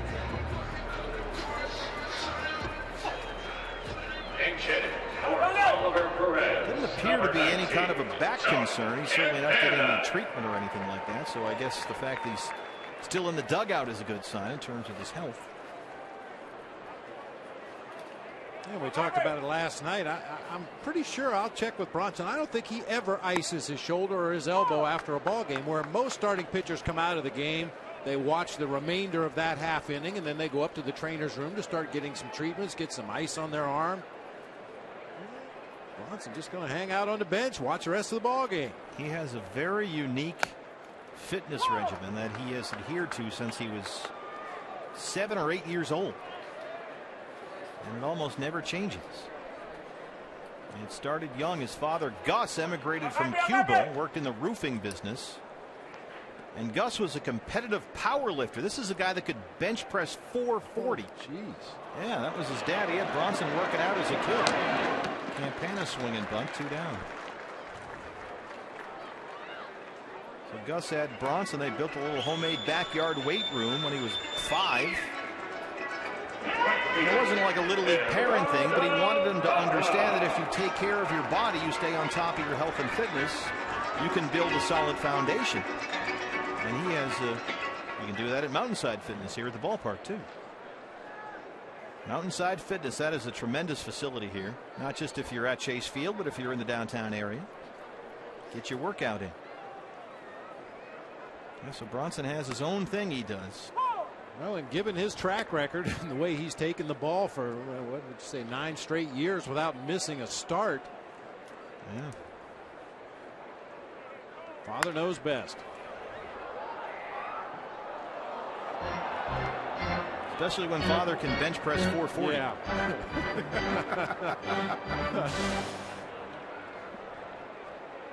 Never been on the DL. 14 major league seasons. This is number 15 here.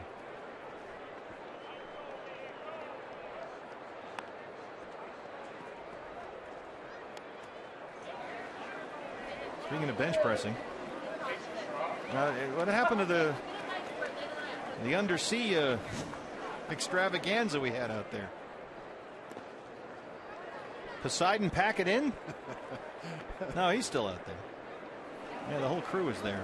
The merman is there. One of them anyway.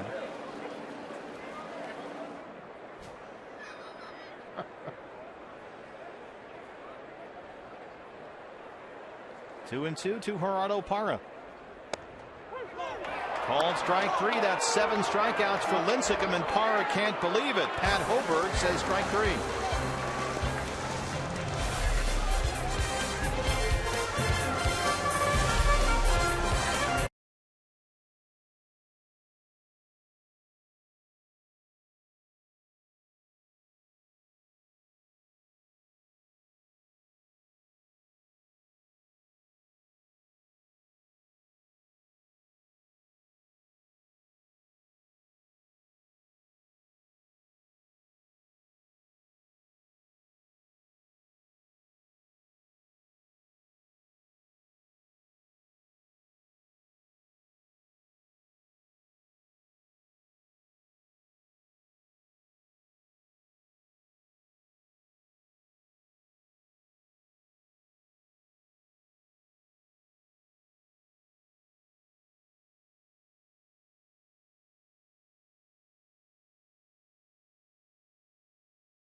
We start the 6th inning. Josh Colmenter.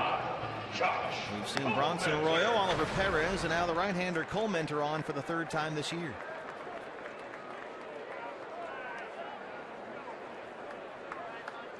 Colmenter will face Hunter Pence, Hector Sanchez, and Brandon Crawford, 5, 6, and 7.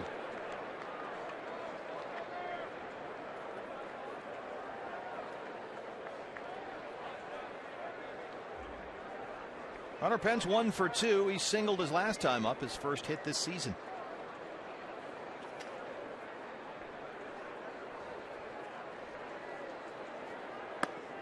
Way out in front of that one.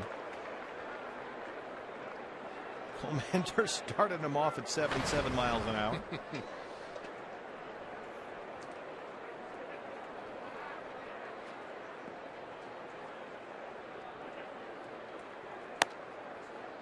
This whole game with this pitching staff we've seen, if you include Lincecum and Arroyo and Perez and Colmenter, just you could do a clinic on arm angles and different windups and deliveries. Popped up in the air, easy one for A.J. Pollock in center.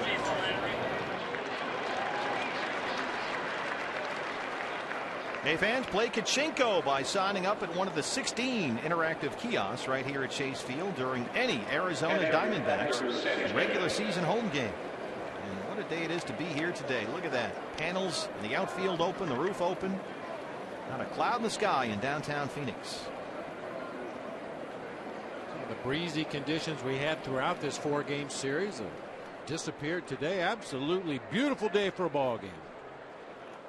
Hector Sanchez first pitch. Goldie backhands it, spins and throws. What a play by the Gold Glover at first base. Let's make that our Chaz Roberts air conditioning cool play of the game. Brandon Crawford. And you may ask yourself, how does Goldie make so many plays over in that hole between first and second? It's because he plays as far off the first base line as any first baseman in the game, even with the left-handed hitter at the plate that time, or a switch hitter rather, hitting from the left side. He's off the line, which allows him to cover some of those balls in that hole between first and second that normally would get through into right field for a base hit. Brandon Crawford has walked twice. And the man that Kirk Gibson always credits for that, teaching Goldie to play off that line, is Lyle Overbay, who was here when Goldie first broke in. Overbay now playing first for the Brewers this season. 0-2. Colmenter jumps ahead here.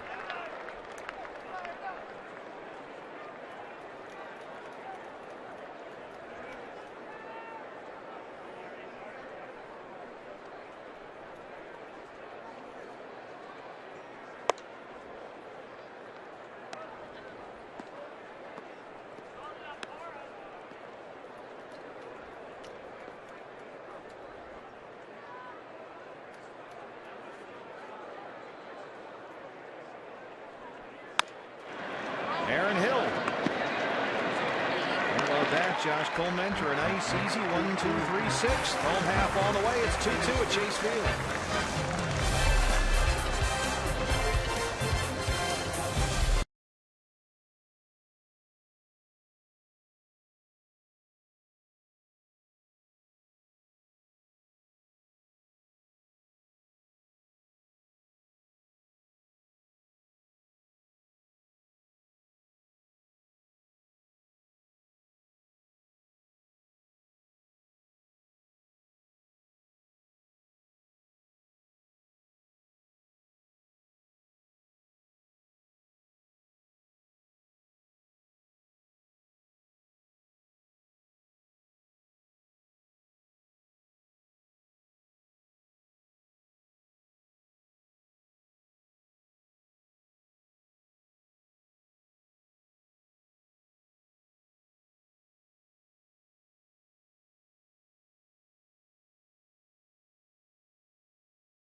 Chase Field.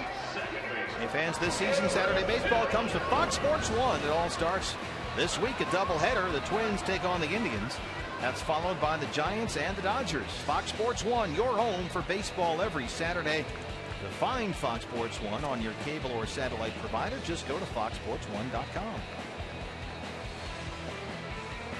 Tim Lincecum rolling along here. He has his 7 strikeouts. He struck out 3 of the last 4 he's faced. And he's up there against Aaron Hill to lead off the 6th. Hill, Goldschmidt, Prado, 2, 3, and 4. Aaron Hill has singled and scored and struck out 1 for 2. Singled in the first, came in the Paul Goldschmidt homer. Goldie's first of the year.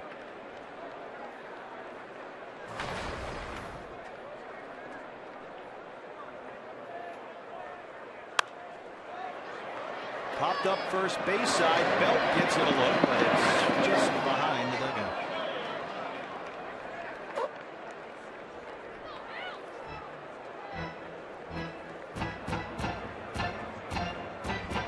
Big night for all the affiliates for the Diamondbacks tonight, opening their minor league seasons.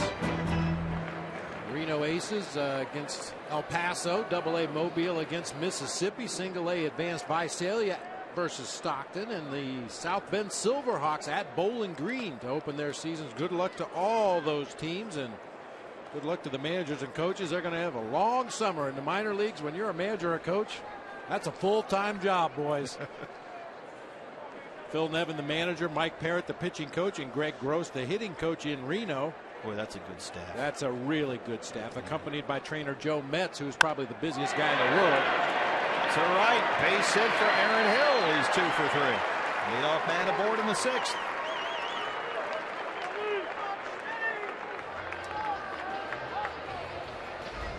Get up on your toes, Aaron Hill. Tommy Hawk. Jay Bell used to hit that pitch up there around his shoulder. Tomahawk it into right field. Paul Goldschmidt. What else is new? 2 for 2, a home run and a single, although Goldie got himself thrown out on an ill-advised attempt to stretch the single into a double. That ended the 3rd. It was a rare Paul Goldschmidt base running mistake. He's an excellent base runner. But when he looked out to right field and decided to stretch it for second, you thought, uh-oh. I mean, that's the time to try to stretch it to second base with 2 outs in the inning. Try to get yourself into scoring position, but it is probably not the best judgment on that particular one. Hunter Pence was to the ball already. Made a nice throw into second base, and Goldie had no chance. Remember, Hunter Pence threw out Mark Trumbo at 3rd earlier in this series, and he does an excellent job of cutting off balls down the line and in the gap and getting it back in the infield. 2-0. And playing the fade too. You know, he throws from a low 3/4 arm angle. Most outfielders try to get up on top, as you see where Paul Goldschmidt ranks in the Diamondbacks all-time hit streak, sneaking up on Gonzo. Back to Hunter Pence. Most outfielders try to throw straight over the top if they can to get that pure backspin, get a lot of carry on their throws, much truer throw. Hunter Pence throws from a low 3/4 arm angle, gets a lot of tailing action, but he knows it and he plays it. Played all 162 games last year for the Giants. Hunter Pence. And that had not happened in a long, long time. In fact, the last guy to do it, Alvin Dark, 1954. Got under it just a bit, and there is Hunter Pence fighting the sun, trying to find it up there. And they retire Goldie.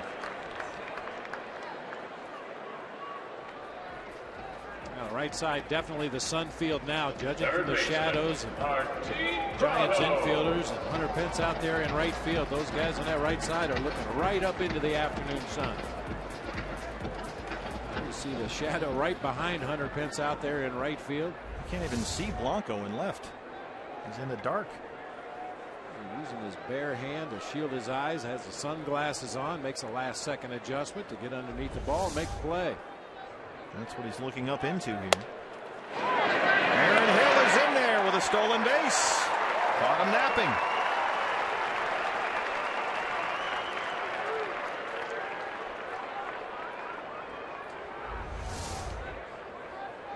Lincecum can take a while to unwind and release that ball to home plate. He has a little turn with his back toward home plate before wheeling to deliver the pitch. Good quick release by Sanchez. They had no chance to get Aaron Hill. 0-1 to Martin Prado, who's 0 for 2.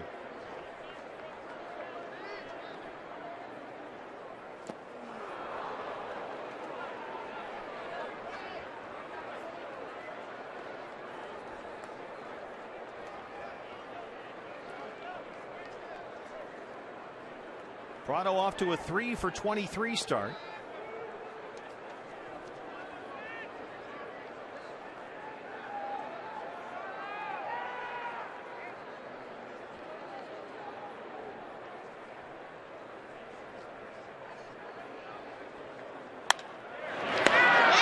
Right to Belt, who knocks it down. Lincecum covers, and Aaron Hill moves up to third.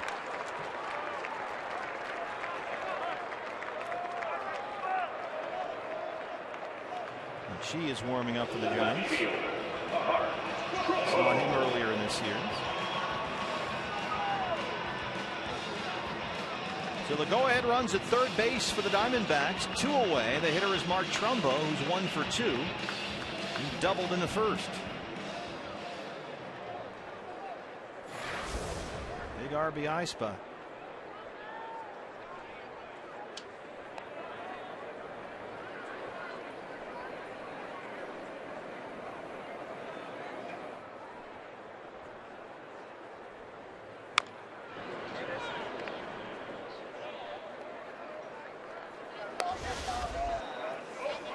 Guys are doing well, Mark Trumbo and Chris Owings, but some of the other mainstays, Aaron Hill, Martin Prado, A.J. Pollock, have got off to slow starts. Both Trumbo and Owings each had a hit today. Aaron Hill to go ahead run at third.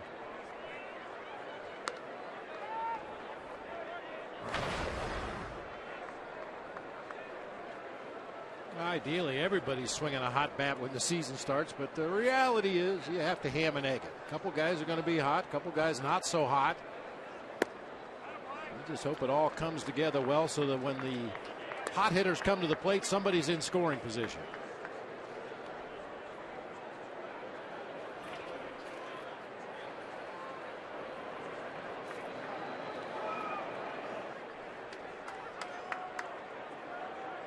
Two balls and a strike to Mark Trumbo. Drives that one to center field. Pagan looking up, and that ball is gone. A home run. Mark Trumbo, his second of the season, and it's a 4-2 Diamondbacks lead.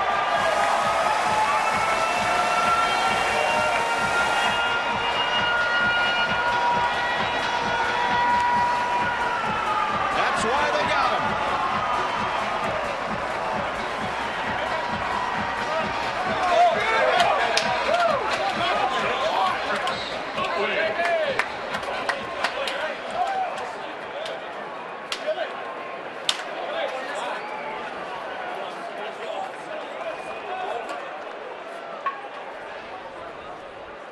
That's now 8 RBIs on the year for Mark Trumbo. Well, that is some easy power right there.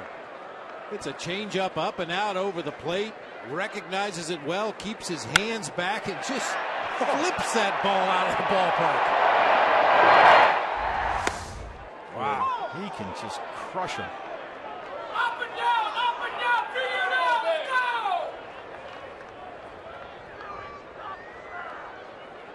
0-2 to Chris Owings. Single his last time.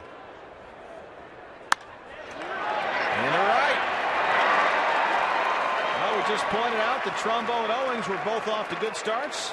They're both 2 for 3 today. Like that. And once again, an opposite field single, this time by Chris Owings. I love that approach for a young hitter. Usually you're over anxious. You want to get out in front of everything. You want to prove that you belong in the big leagues and try to drive the ball to your pull field. But the better approach is to be quick, stay compact, let that ball get deep in the hitting zone, and shoot it into right field or back up the middle. Chris Owings is 8 for 17 to start the year.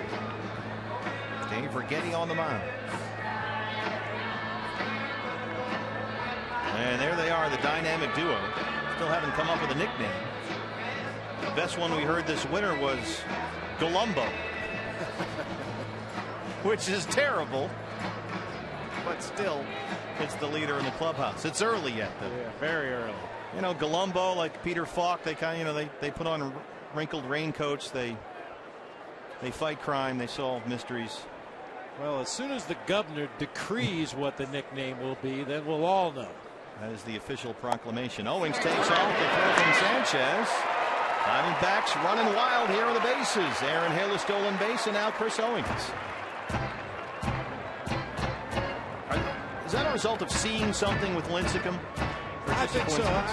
Lincecum is slow to the plate, as I mentioned, when he uses that high leg kick. Occasionally he'll try a slide step, but he doesn't like to. He doesn't feel as effective when he uses the slide step, so Diamondbacks are just taking off on that first movement and stealing bases easily. So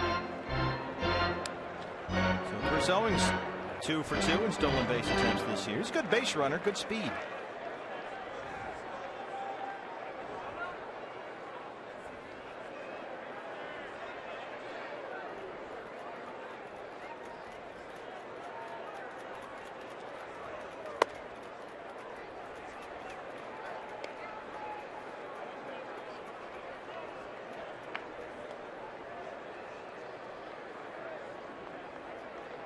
What a combination.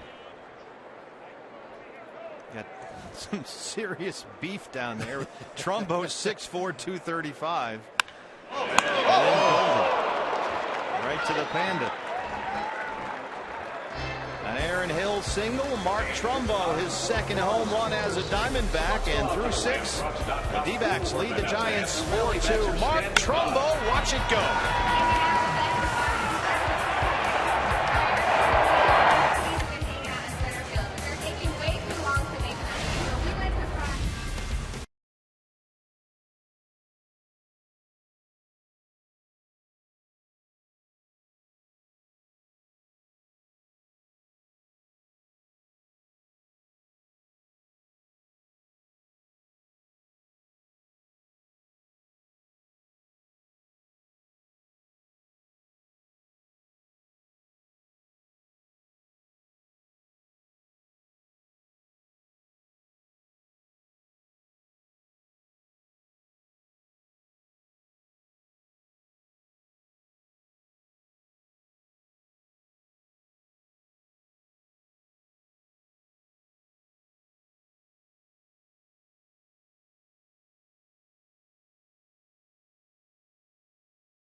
I worked with him several times in spring training, and we talked a lot yesterday on the bench, watching the game, talking about what he might do to these hitters.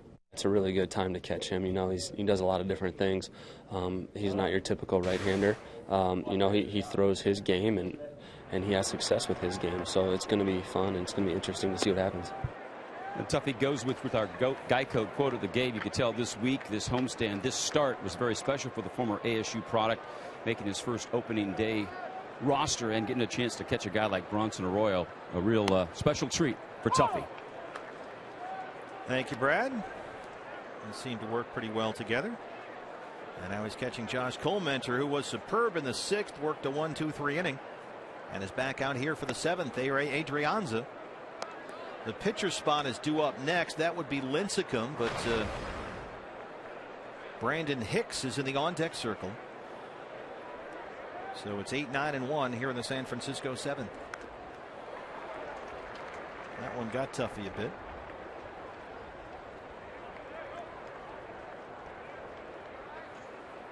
I tell you, catching a guy like Bronson Arroyo, and as Tuffy said, they worked together a lot in spring training. They talked a lot leading up to this start today. But when you catch a guy that throws as many different pitches as Bronson Arroyo does, and so many different arm angles, in, out, up, down, you can think yourself into a defensive slump behind the plate. But I thought Tuffy did a real good job today. 2 balls and 2 strikes to Ray Adrianza. Off the fist, a 1-hopper to Owings at short. 1 up, 1 down, 4 straight set down by Colemente.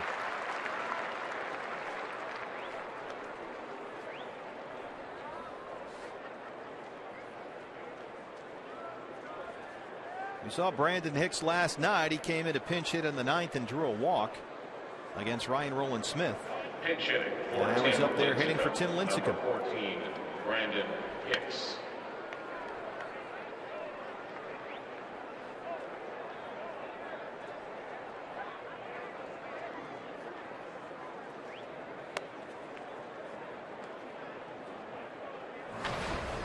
Brandon Hicks did not play in the big leagues last year. Spent the year in the Mets system, mostly at AAA Las Vegas. He hit .283 there with 11 home runs. Ball 1.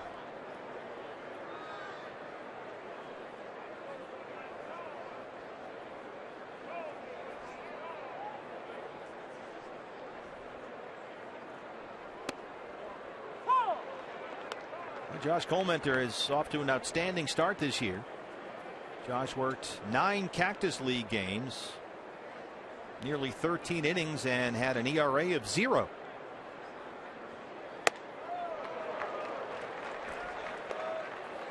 And he's looking great today. 1 and 2. When you think about Josh Colemente, I mean, obviously he has very unique mechanics himself, but he's a 2-pitch guy. Fastball change. Fastball change. And you think about pitchers going into spring training and trying to develop your secondary pitches, sometimes a slider, sometimes a curve or a split. He's got 2 pitches to get ready, and one of them is locked and loaded. The fastball's ready the first day he gets to spring training, so he probably gets a little bit further ahead of the game earlier in spring than a lot of pitchers do. Less to work on. It's full 3 and 2. He does try to mix in that curveball, but it's kind of a Haley's Comet deal. Every once in a while.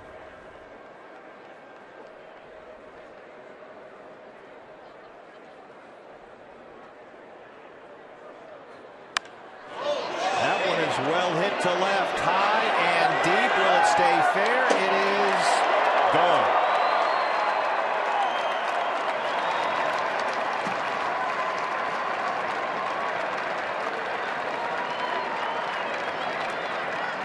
Brandon Hicks, a pinch hit homer, makes it a 1-run ball game.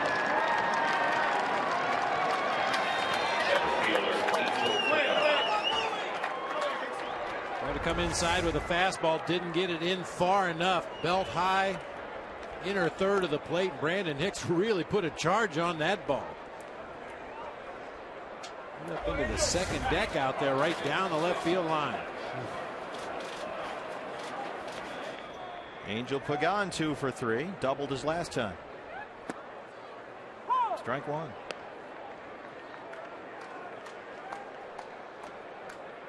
That was not a cheapie. Not at all, man.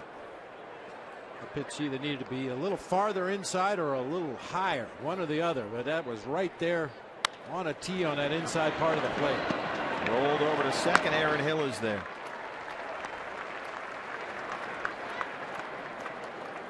Well, the Giants, as Bob mentioned at the top of the show, a lot of success in this ballpark. They've won 13 of their last 18 here. Haven't lost a series at Chase Field in 2 years. Some of that could be a comfort factor. I know a number of the Giants players make their off-season home here in the Valley of the Sun. So for a lot of these guys, they're coming back to sleep in their own bed. Yeah, spring training in Scottsdale. Yeah. Gregor Blanco.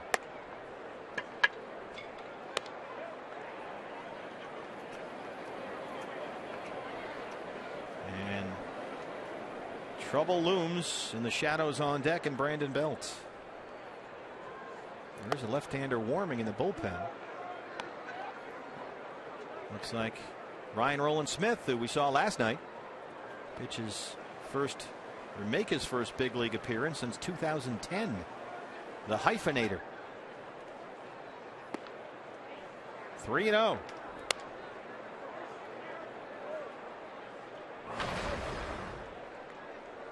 Comenter, after the home run by Hicks, got a quick ground ball from Pagan, but he's behind now to Blanco.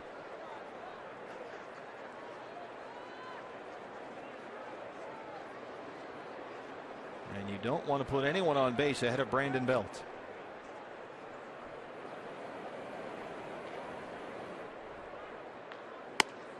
There's a strike, 3-1.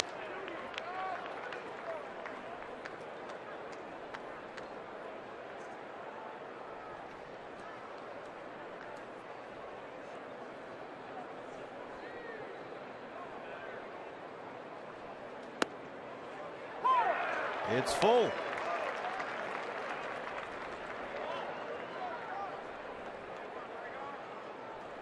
What would you expect here? 3-2, knowing what he throws? Change up.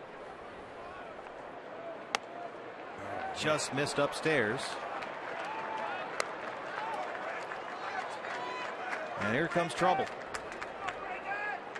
First baseman Brandon Belt. Well, this is what Brandon Belt has done in this series. See the pitch middle in. Against Wade Miley, middle in. Brandon McCarthy, middle in. We talked a little bit about Belt's mechanical changes, and one of those was being a little more squared up with his shoulders. In the past, he's really had a tendency to close up that front shoulder almost to the point where he could not get to inside pitches. But now that they've got his shoulders squared up just a little bit more, he is so quick on pitches from the middle in, and he's proven that in this series. Diamondbacks carrying 13 pitchers, and with 3 lefties in the bullpen, there's no way that Comenter faces Belt here. Mike Harkey out there to stall for time. Pat Hoberg has broken that up. Kirk Gibson moving to the top step. It'll be Comenter. That was a visit to the mound by the pitching coach Mike Harkey, and you're required to pitch to one more hitter after a visit to the mound before you can make a change. Well, Ryan Roland Smith has been throwing. He's in the bullpen, but it will be Comenter.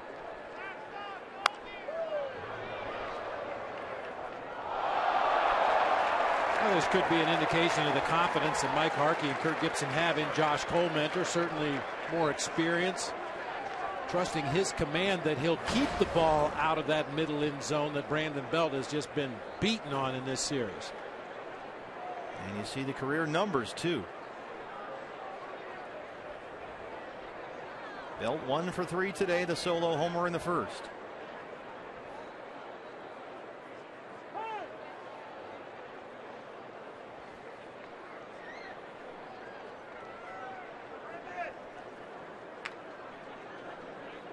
Brad Ziegler also warming up out there in the Sanderson Ford bullpen. There is the hyphen.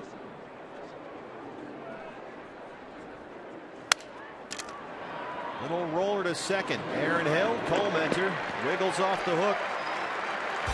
And he gives up a homer to Brandon Hicks. We go to the home half of the 7th. Stretch time. It's a 1-run ball game. All right, man, it's time for the 7th inning.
Brandon Belt belted his 3rd home run of this series. That gave the Giants a quick 1-0 lead, but the Diamondbacks answer immediately.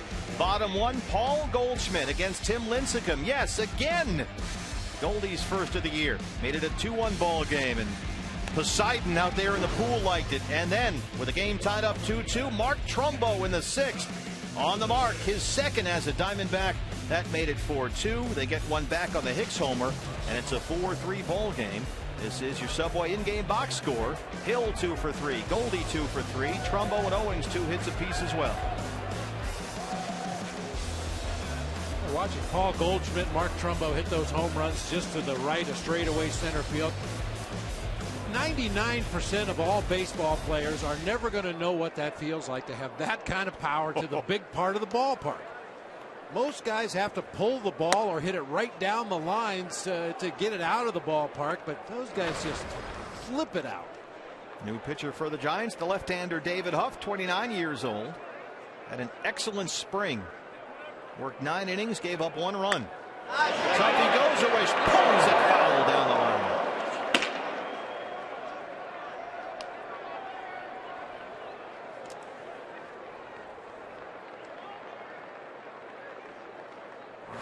Tuffy getting the start behind the plate this afternoon after the night game last night. Struck out in the 2nd. Grounded out in the 5th.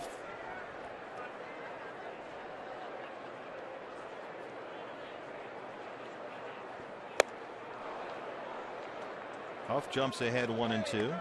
He was an American leaguer last year. Split last season between the Indians and the Yankees. Worked 14 big league games, went 3-1 with a 5.50 ERA. Picked up by the Giants from the Yankees in a trade in January.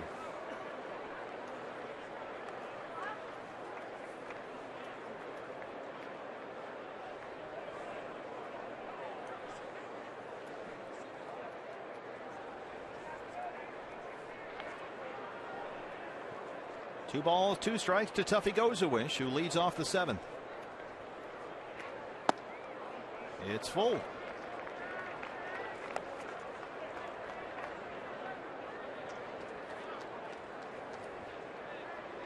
Cliff Pennington is on deck. Pitcher spot is due up.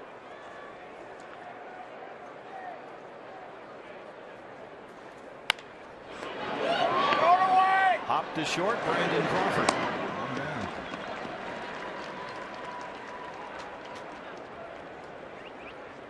FoxSportsArizona.com, all your online local sports coverage you won't find anywhere else, like Jack Magruder with his analysis from the clubhouse today.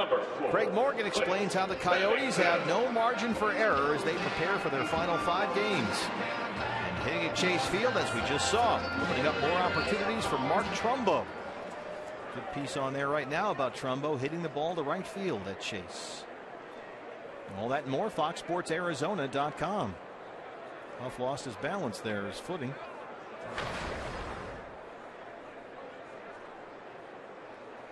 Pennington hits for the pitcher.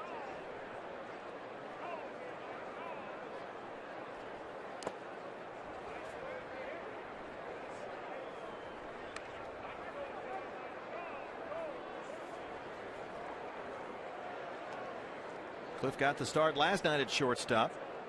Struck out twice and reached on an error.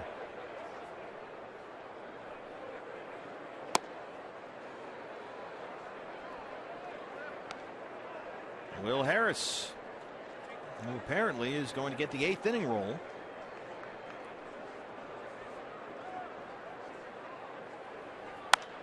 Showed you David Hernandez in the dugout earlier, recovering from Tommy John surgery.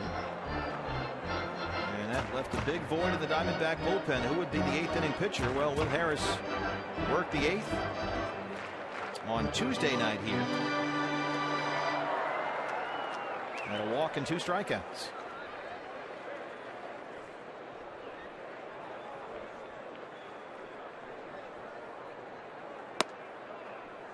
Three and 1. I tell you what, if anyone says, hey, has anyone in here ever had Tommy John surgery? They'd all raise their non-throwing arm. Hudson put up both arms. Matt Reynolds, Patrick Corbin, David Hernandez, Daniel Hudson. 5 Tommy John surgeries among the 4 of them, as Tuffy draws a 1-out walk. Josh Coldmentor, hoping it's not contagious. He's willing to stand right in there. Pennington's aboard, top of the order, Gerardo Parra.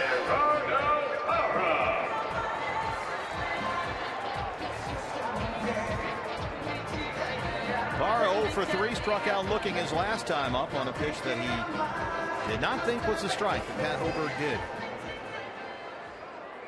Pat Hoberg's been hearing it a little bit from both dugouts today. Strike zone has been kind of fluid from time to time.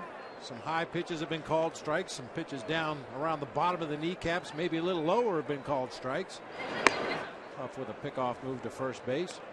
And this is a chance here for Gerardo Parra to improve on the aspect of his game we've talked about, hitting against left-handed pitching. He hit under 200 versus lefties last year.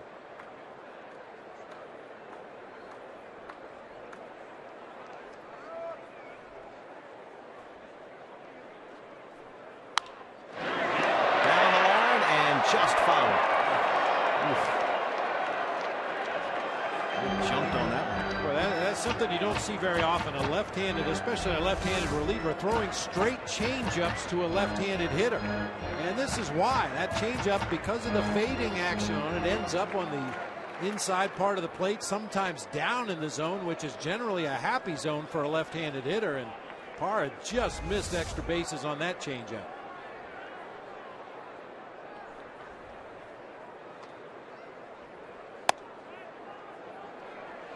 Huff will rely mostly on a two-seam fastball, a cut fastball, a straight changeup, and against the lefties, he'll mix in an occasional over-the-top curveball.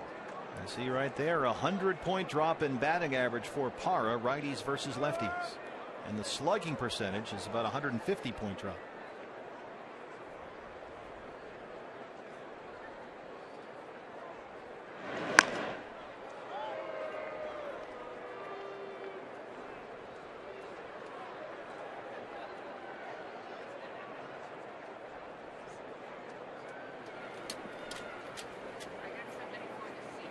Great looking shot right there. Beautiful day in downtown Phoenix.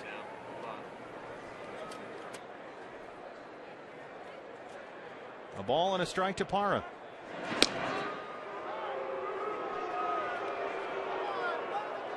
A couple of stolen bases by the D-backs offense with Tim Lincecum on the mound, and all of a sudden Bruce Bochy's going to have his pitcher throw over there a few more times.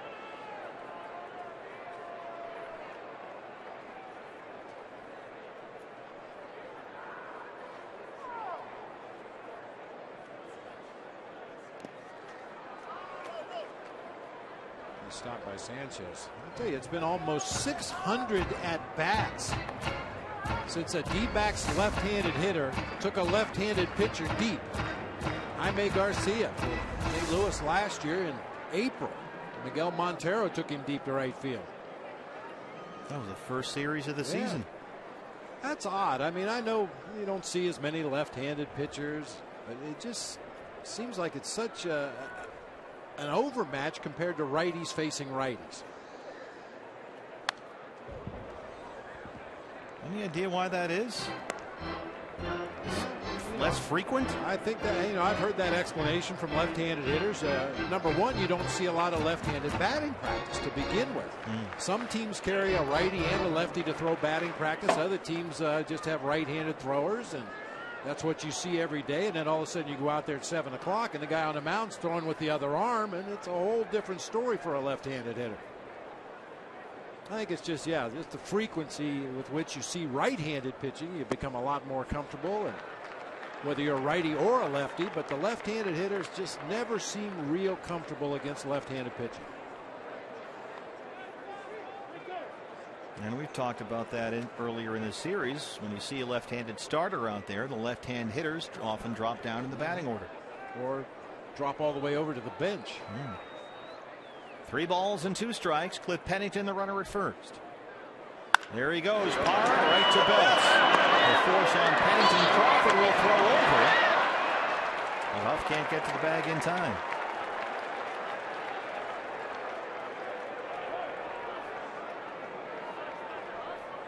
Many times as the game starts, we'll talk about a pitcher and the stuff he features on the mound. Brandon Crawford threw a pretty nice changeup from shortstop to first base that time.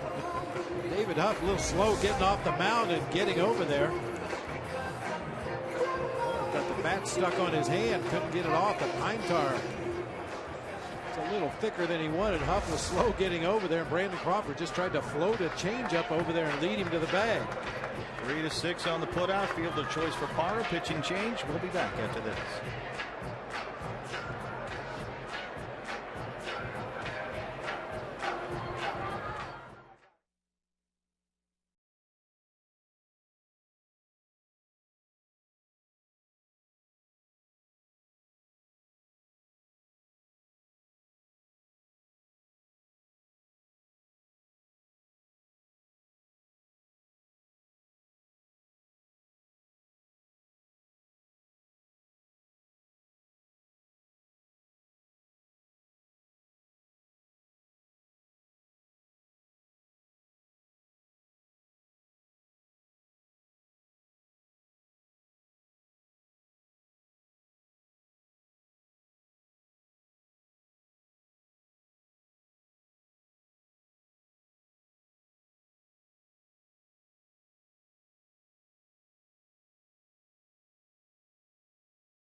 Chevron upcoming matchup tomorrow. No TV. Is the home opener at Coors Field. Randall Delgado starts for the Diamondbacks. Juan Nicasio before the Rockies. That's a 3-game series. We'll have TV games for you Saturday and Sunday. So Friday, don't worry, you're not on your own, because that's when we go to the Governor. Greg Schulte, Tom Candiotti, Leo Gilmartin working hard as ever. We'll have the game for you on Arizona Sports, now on 98.7 FM. Second baseman. New pitcher for the Giants, John Mechie. We saw him in the opener of this series on Monday, and he was pretty effective. Worked 1 2/3, had 3 strikeouts, gave up only 1 hit, but the hit was a single to Aaron Hill, and he'll face Aaron Hill in the 7th. With 2 outs. He's really developed into one of Bruce Bochy's go-to guys down there late in the ball game. You see his numbers from last season. He's a strike thrower. He misses bats. He has not allowed a run in 7 career games at Chase Field. He's worked 7 scoreless innings. And at 32 years old, finds himself on his first ever opening day roster. Good day for Aaron Hill. He has singled twice and scored twice. Gerardo Parra, the runner at first. 2 outs in the 7th.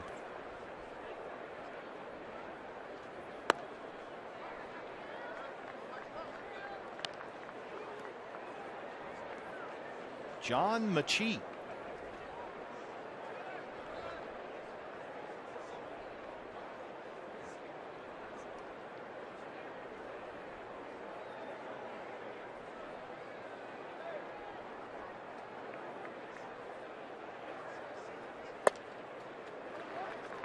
Two 2-0. It's a classic example of a really good fastball hitter at the plate in Aaron Hill. He can pull a bullet. John Mechie certainly knows that. The Giants know that, so they start him with a couple of off-speed pitches and fall behind the count 2-0. Well, I got news for you. Aaron Hill is still a good fastball hitter, and this is a good fastball count. That guy's not bad either.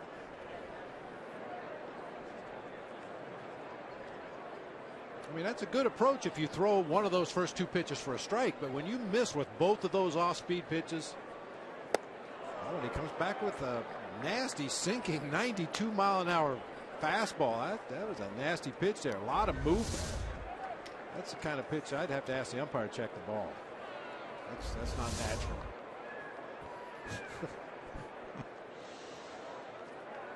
That pitch, which breaks down and into the right-hand hitter from the right-hand pitcher.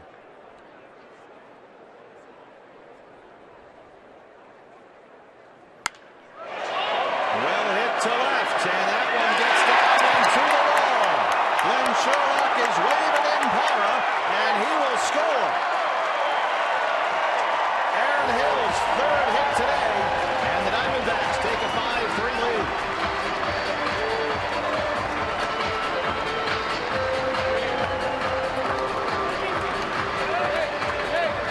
Back with the same pitch, they got that one up in the strike zone this time, and Aaron Hill all over it. That ball belt high, up and out over the plate. So much easier to recognize when that pitch is up high, belt high or above. You see the rotation a little bit better. Movement is not quite as good. That sinker looked like it flattened out a little bit. And there's a flat spot on that ball now where Aaron Hill hit it. Paul Goldschmidt, 2 for 3, a homer and a single. He homered back in the first, his first of the year. There's a strike, 0-1.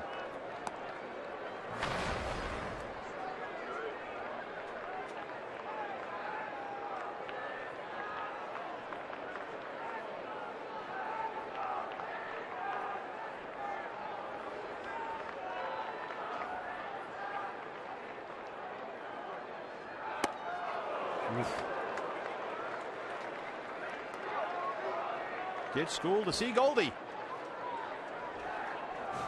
Picked a good day to do it. Home run back in the first, single in the third.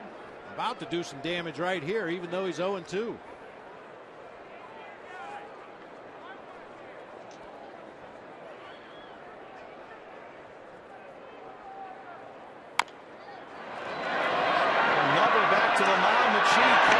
Sanchez and does a nice play to throw out Goldschmidt. Nice job there. Aaron Hill, his second double this season, his third RBI. And the Diamondbacks tack on a run through 7. They lead it 5-3.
Diamondbacks lead the Giants 5-3. Hey fans, come out Saturday from 10 a.m. to 1 p.m.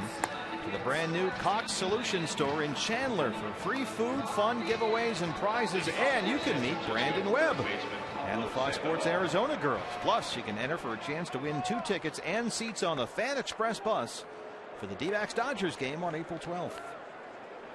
The bees are still buzzing out there. After disrupting the top of the first, really haven't been a problem here as far as we can tell. Will Harris, who was the 8th inning man now that David Hernandez is on the shelf. We saw Will Harris pitch on Tuesday here, work the 8th, and did a very good job. A walk and 2 strikeouts, struck out Posey and Blanco. And he's facing Pablo Sandoval, Hunter Pence, and Hector Sanchez in the eighth. Sandoval 1 for 3, doubled and scored in the fourth.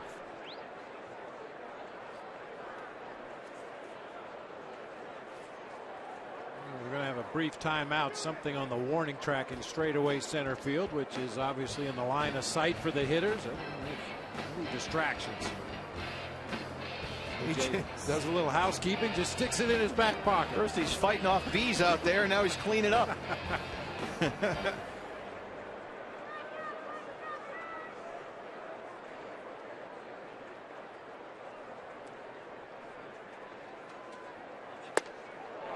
Chased a high fastball, 0-2.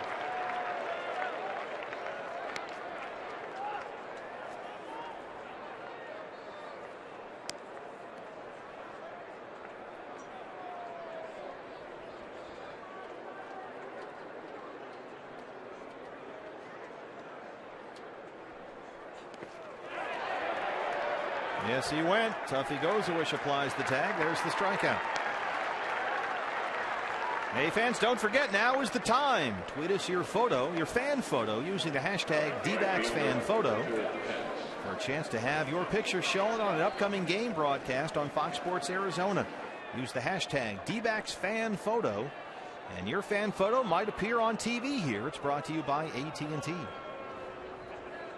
Oh, what a good sequence that time from Will Harris. Just absolutely the way you would draw it up to face Pablo Sandoval. Not that there's an easy way to get him out, but jumped ahead in the count, elevated fastball, got him to chase out of the zone, and then a short curveball that bounced in front of home plate. Got the check swing for third strike. And a quick strike one to Hunter Pence, who's 1 for 3, singled in the fourth. Diamondbacks have done a good job containing Pence in this series. He is 1 for 15. Because when he hits them, they go. He can hit a ball as hard as anybody.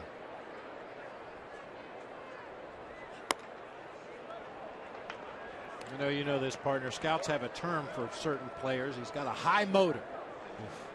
I'll tell you what, nobody in baseball has a higher motor than Hunter Pence. Man, this guy wakes up in the morning ready to play baseball and goes to bed at night thinking about what he's going to do tomorrow when he gets to the ballpark. I told you earlier that he was the first Giant since Alvin Dark in 1954 to play all 162 games. And Alvin Dark did that as a New York Giant. That's how long it's been.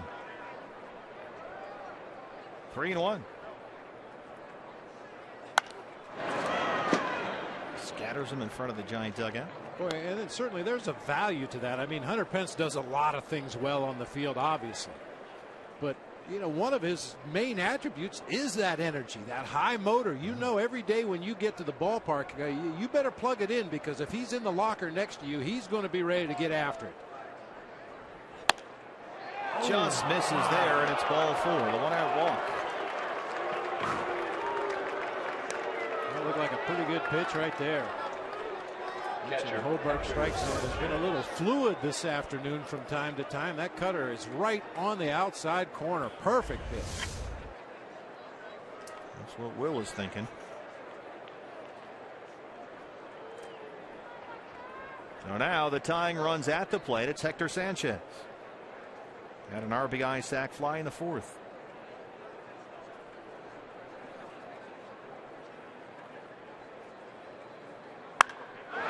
He hammers that one to the right field corner, and one hops the bullpen wall. He will wave in Pence. Parra, the relay into Hill, and here's the throw. It's not in time, and the Giants get the run back.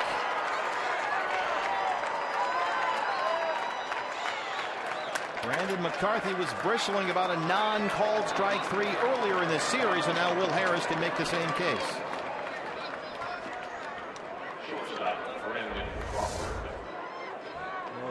Pitch letter high out over the plate for Sanchez, gets good extension. Fortunately for the D-backs, had a lot of topspin on that line drive, kept it in the ballpark. But Pence motoring around from first base after that walk was able to score the tying run. Actually, a run closer, excuse me. So Sanchez comes out of the game. Juan Perez will run in his place. He's the tying run in scoring position with 1 out. And Brandon Crawford is the hitter. Crawford is 0 for 1. He has walked twice.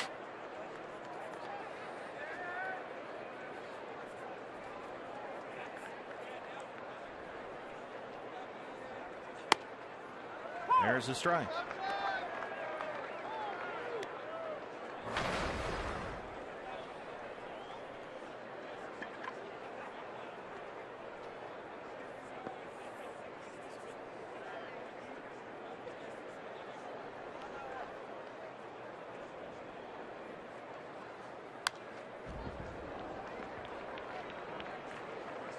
The entire left side of the field is now covered in shadow. Even A.J. Pollock in center field is now standing in the dark. Can't see A.J., but he's at the top of your picture there. It looks like a scene from Independence Day. It does. There's a big spaceship coming in overhead.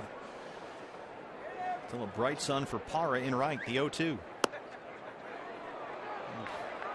Yeah, the good news, at least for the hitters, is home plate's in the sunshine, the mound's in the sunshine, and has been all afternoon.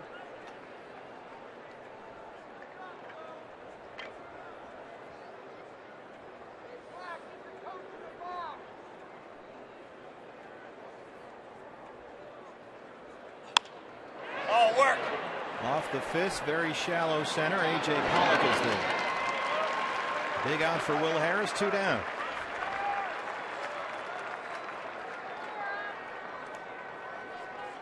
With Sanchez coming out of the game for a pinch runner, Buster Posey's going to have to come into the ball game as a defender, so why not pick a spot to get his bat in there? He's going to hit right here for Adrianza.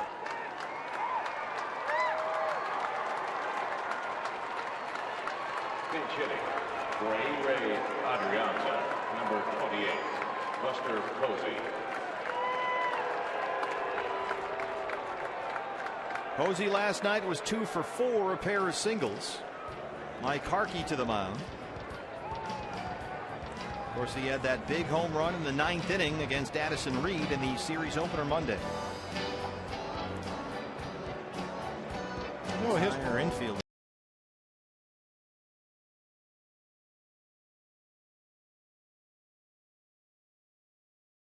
For the pitcher spot. A review of the scouting report, obviously, but probably more so a discussion. What do you want to do here?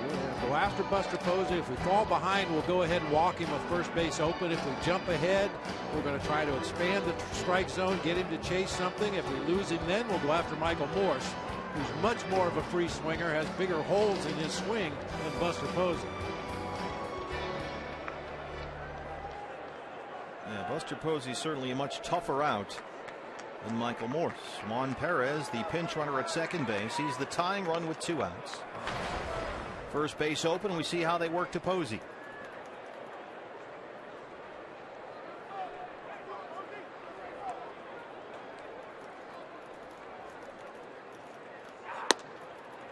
First pitch misses. It's 1-0. I would guess you're going to see 4 cutters either on or off of the outside corner. There's no reason to even challenge him inside for any reason.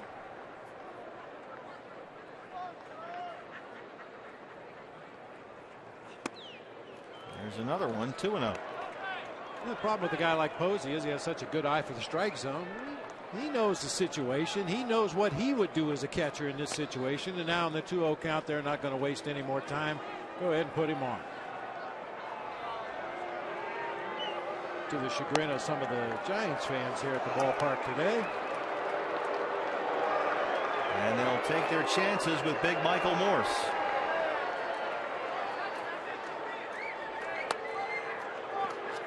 I don't think there's any question this is the right move. Oh, no.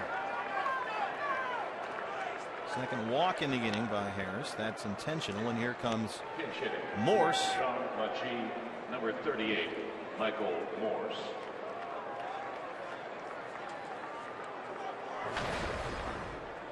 One thing about resting your regulars, day game after a night game, gives you a pretty good bench. And Bruce Bochy is taking advantage.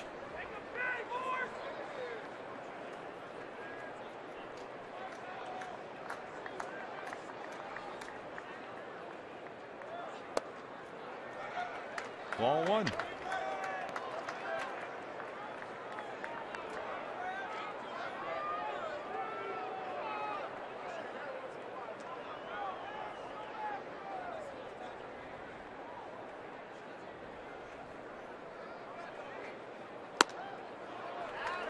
Harris behind 2-0. Gotta be careful with Morse. Got big power there.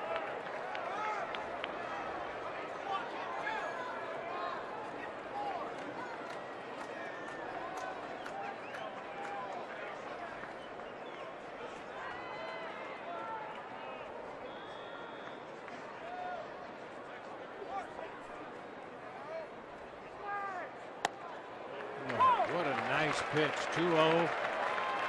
Usually a fastball count, a real good fastball hitter up at the plate, and Will Harris drops in an absolutely perfect strike curveball.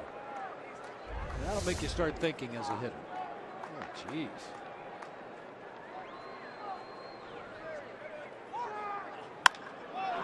Towards second and through into center. They wave Perez. He scores and the game is tied.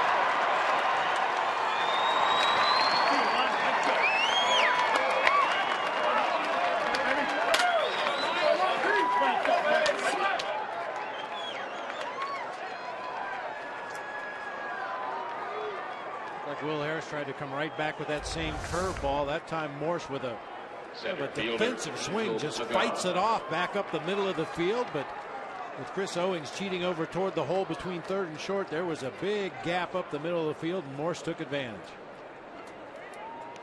Well, it is the anniversary of the longest game in Chase Field history, 5 hours and 32 minutes, which, oh, by the way, was also on Getaway Day.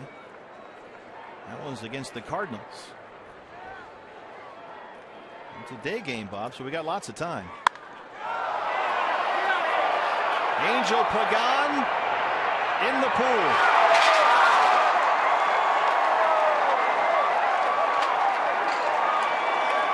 And the Giants have scored 5 in the 8th.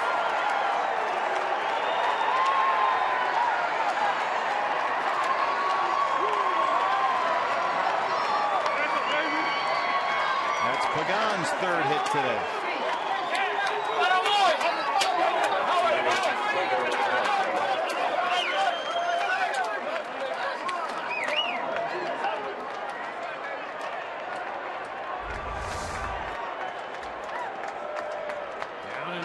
Mentioned it earlier in the ballgame. That's a happy zone for most left-handed hitters. Certainly for Angel Pagan it is. Deposits that one out in the pool. Kirk Gibson to the mound. That's it for Will Harris. Giants have come up with 5 runs in the 8th. They lead at 8-5.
night, every game counts. Suns and Coyotes hoping to make it to the playoffs. First up, it's the Oats. They take on the Oilers, 6:30 Fox Sports Arizona. Suns are in Portland.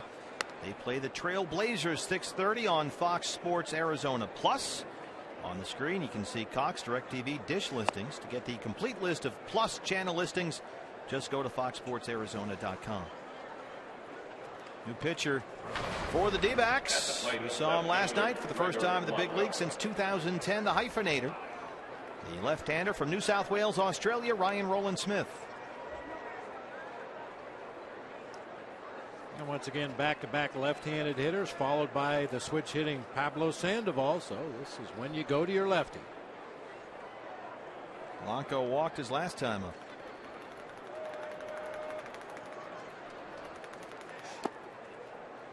Ryan worked an inning last night, gave up a hit, a walk, had a strikeout through 23 pitches. In his first big league appearance since 2010, when he was with the Seattle Mariners. And he has worked his way back here as a lefty specialist. Popped him up. Shallow left. Mark Trumbo.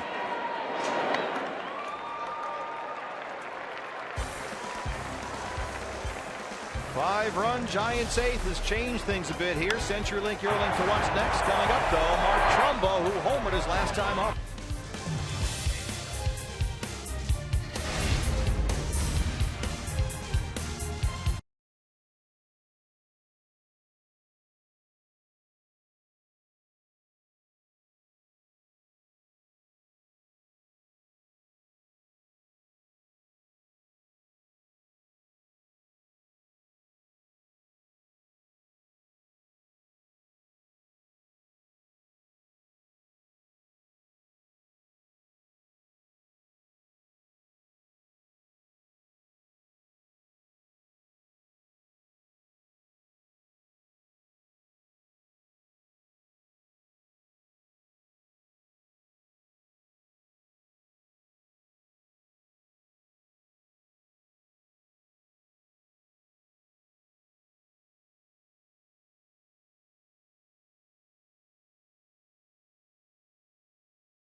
Downtown Phoenix, Diamondbacks trail at 8-5, home half of the eighth. Follow the D-backs with MLB.com at bat for your iPhone, iPad, Android, BlackBerry 10, or Windows Phone 8. You can get scores, stats, highlights, live audio, and more. Just text at bat to 31826. Or you can visit dbacks.com for details. Santiago Casilla, the new pitcher for the Giants. Martin Prado leads off the Arizona eighth.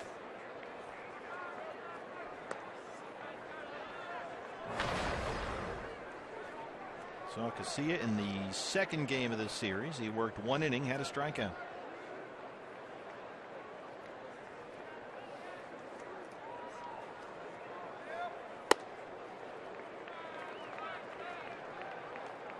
Buster Posey came in as a pinch hitter. He remains in the game, takes over behind the plate.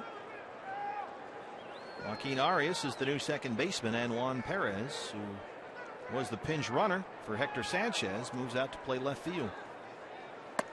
And with Arias coming into the ball game at second base defensively, Bruce Bochy has exhausted his bench. No position players left.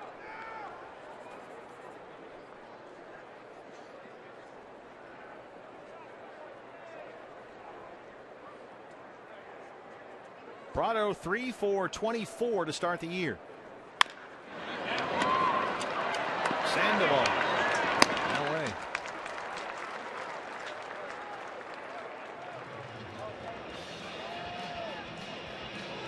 left fielder. I'll tell you, Sandoval, we've talked about throughout this series, losing the weight that he did. He just looks so much more mobile, so much more athletic. His legs are underneath him this year. I mean, he's always going to be a thick guy. He's just built that way, but he was carrying an extra 25 pounds the last couple of years. He looks so much better defensively and offensively this year. Well, he said this winter that he put it in his mind he needed to grow up and take the job seriously. Mark Trumbo looks at ball one. Trumbo launched a long home run his last time up, doubled in the first.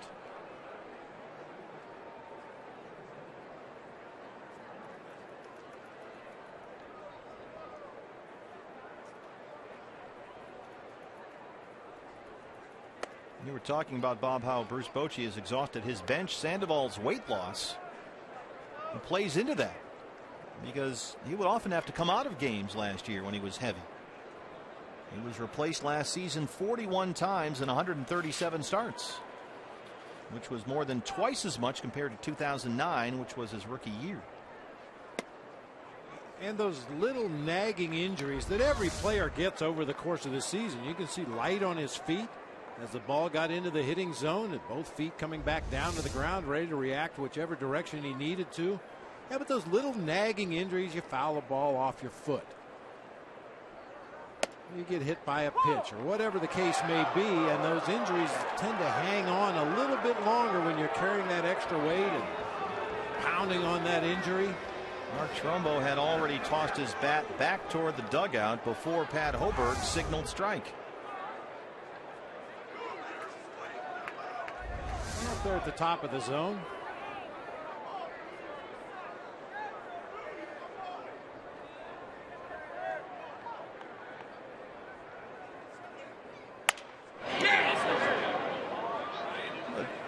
About the Sandoval weight loss, just to finish up, in a sense, if you don't have to worry about yanking him out of the game late all the time, it in one sense gives you an extra bench play,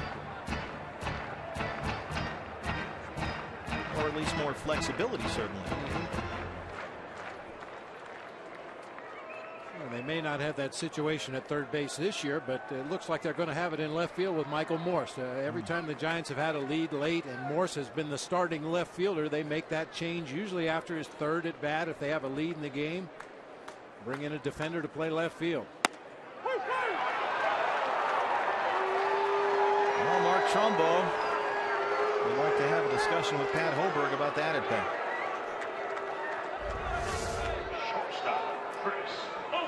Oof, that's a good pitch. Tailing action on that fastball brought it right back to the corner. 2 down. Chris Owings 2 for 3. He singled his last 2 times up.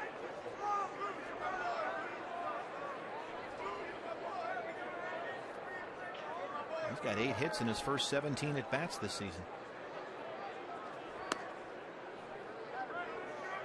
After hitting .330 in the Pacific Coast League last year for the Reno Aces, and he was league MVP.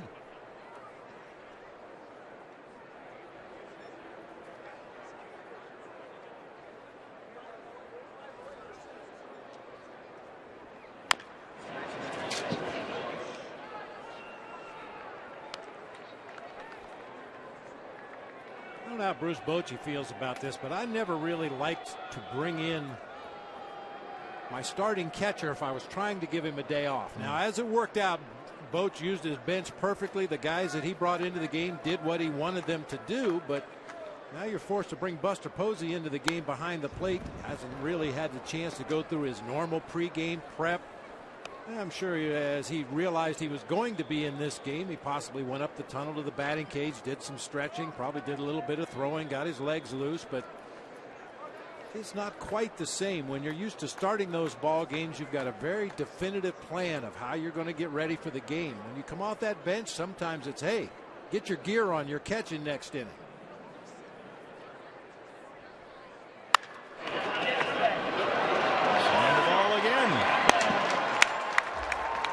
He makes a strong, accurate throw almost every time.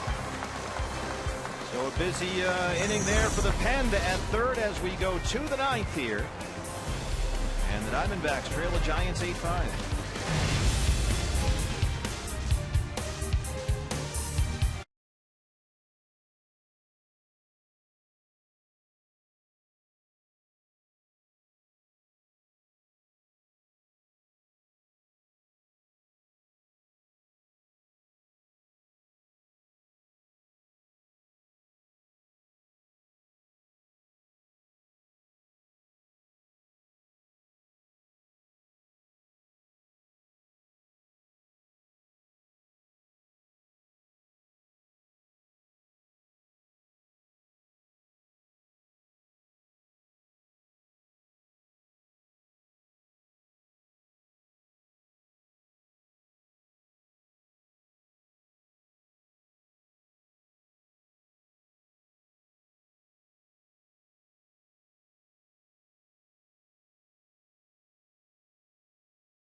Just it was a different feeling, you know, the anxiety, the nerves, but it went well. I was sitting there waiting to go into the operating room, and the doctor came in and said, "Hey, we're going to give you something to make you feel better." So I was like, "All right." And I was sitting there, and the next thing I know, I woke up. So everything went well. Just trying to get back to where I was. Well, great to have David Hernandez back with the club. Of course, you mentioned he's got some company on this team. Earlier in the week before, Patrick Corbin undergoing Tommy John surgery. Daniel Hudson with a pair of those. In fact, Will Harris had that back in 2010, as well as microfracture surgery. So on the upside, they've got a lot of guys they can talk to about the journey back after a surgery like that. But nice to have David back with the club, and obviously disappointed but excited to get back to rehab, which starts in about 4 or 5 weeks. Yeah, Brad, that was especially disappointing considering how hard David had worked in the offseason. Bob, he looked terrific. He looked like a different guy physically. Lost so much weight. He was in great shape, throwing the ball well, and then just out of nowhere got hit with another Tommy John bug on the Diamondbacks. Boy, and Brad brought up a great point. You wish nobody ever had to go through that, but because the Diamondbacks have had so many pitchers who have done it and come back from it, hopefully they can smooth some of that rehab process, avoid some of the speed bumps that maybe they went through in their rehab, and make it a little bit easier for David. Ryan Rowland-Smith back out there to start the ninth against the lefty Brandon Belt.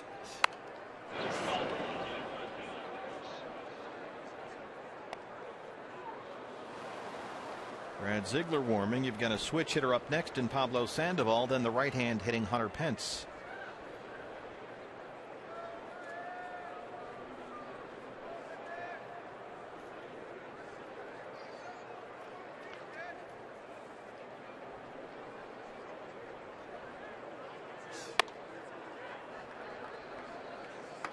Breaking ball just never took the break that time. Tuffy had slid out on that outside corner and low, hoping to get Belt to chase a breaking ball out of the zone. It just never took the break. Just kind of spun up and in. Backup breaking ball.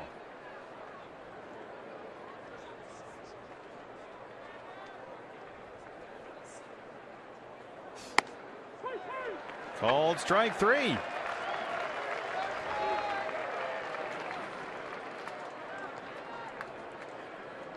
Backup breaking ball. If you were a pitching coach and could figure out a way to teach a guy to do that consistently, you'd be the highest paid pitching coach in the history of the sport. That was right down the pipe that time. Four-seam fastball, see you later. Yeah, a hitter recognizes the rotation on the ball, and based on that, you anticipate where the pitch is going to end up when it gets into the hitting zone. So you see breaking ball spin, you anticipate where that ball is going to be when it gets to home plate, and it doesn't go the direction you expect it to. Very effective pitch, but completely by accident.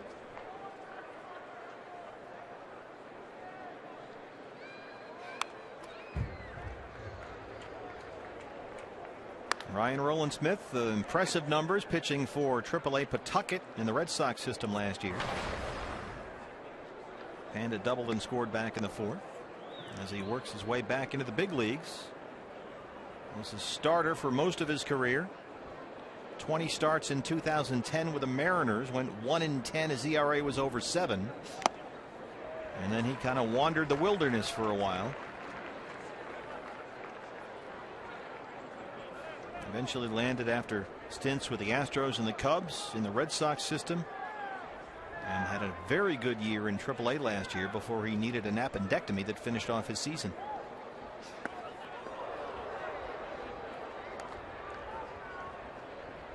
I mentioned a couple innings ago that the batters had had a break because the shadows hadn't really been a factor, but definitely are now.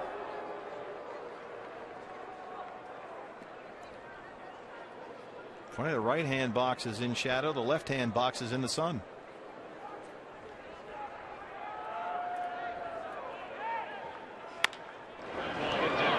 Two Hopper to Prado at third. 2 up, 2 down.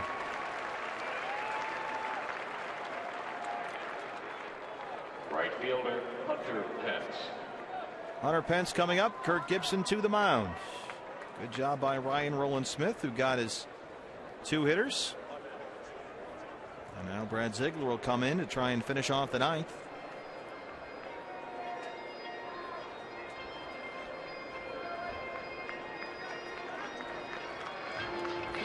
back after this.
Nice work by the hyphenator, Ryan Rowland-Smith. He turns it over to Brad Ziegler to work to Hunter Pence with 2 outs in the top of the 9th. It's tough enough facing Brad Ziegler, but here you can't even see him. His 3rd appearance this year.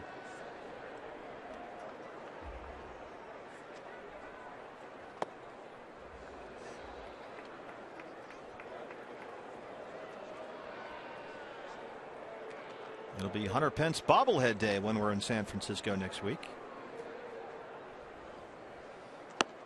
He started the practice of riding one of those little scooters to the ballpark when he was acquired by the Giants. Lived in the area near the ballpark and would take the scooter in to work every day. So the bobblehead is Hunter Pence on a scooter. Owings it short. 1-2-3 ninth by the D-backs bullpen. Bottom 9 coming up. Diamondbacks trail the Giants 8-5.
Ninth inning, A.J. Pollock leads it off against Santiago Casilla. A.J. Pollock, Tuffy Goes-Wish, and the pitcher spot due up in the ninth, down 8-5. Another rough afternoon for the D-backs bullpen.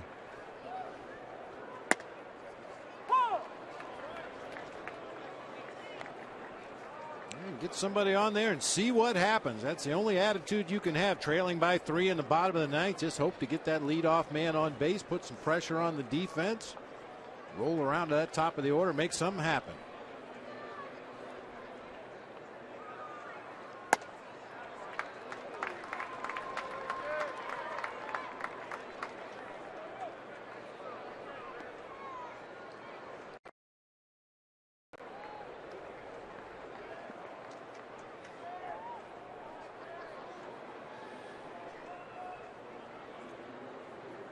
You would expect Eric Chavez to hit for the pitcher.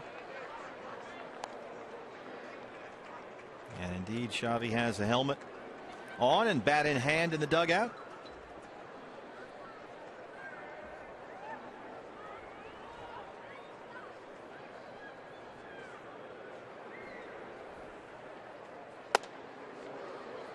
Just got to get some base runners on ahead of him here.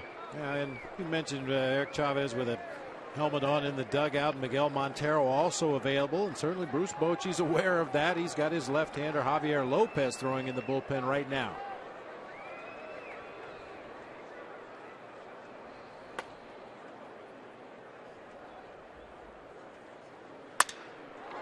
Broke his bat in half. That was ugly. Ooh.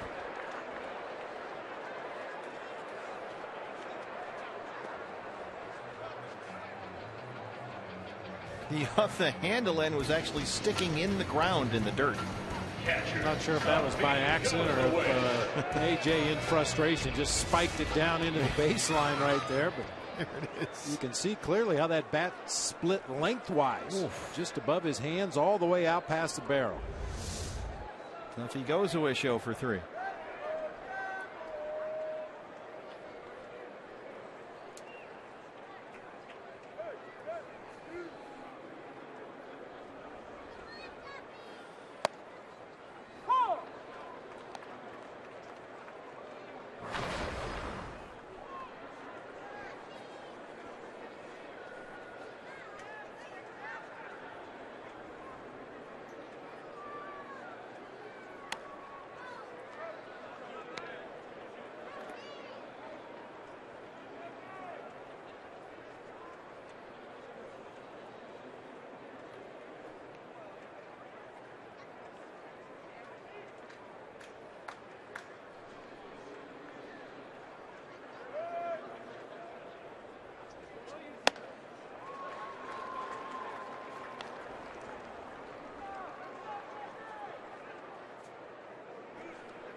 Two down.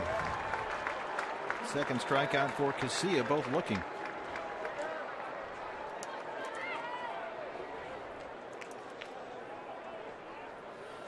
Bruce Bochy waiting for Chavez to be announced. So it's up to Chuck Drago here. Chuck Drago stalling for time. Our PA announcer. Pinch hit for Brad Ziegler, number 12, Eric Chavez. Now Chavez is official, so Bochy will continue his trip to the mound and go get Casilla and bring in his lefty Lopez. Coming back after this.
Sun almost setting on this series at Chase Field.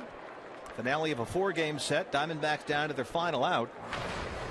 The left-hander Javier Lopez brought on to face pinch hitter Eric Chavez.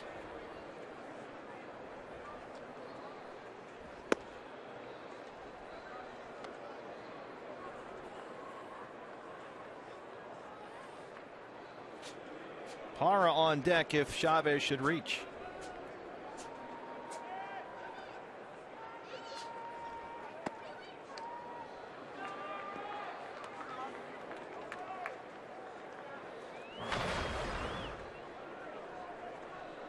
Diamondbacks led it 5-3 after 7.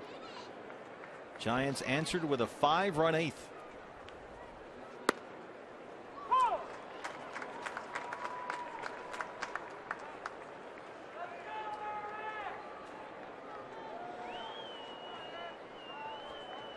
Sergio Romo already with 2 saves in the series standing by. Brandon Belt. And that's the ball game.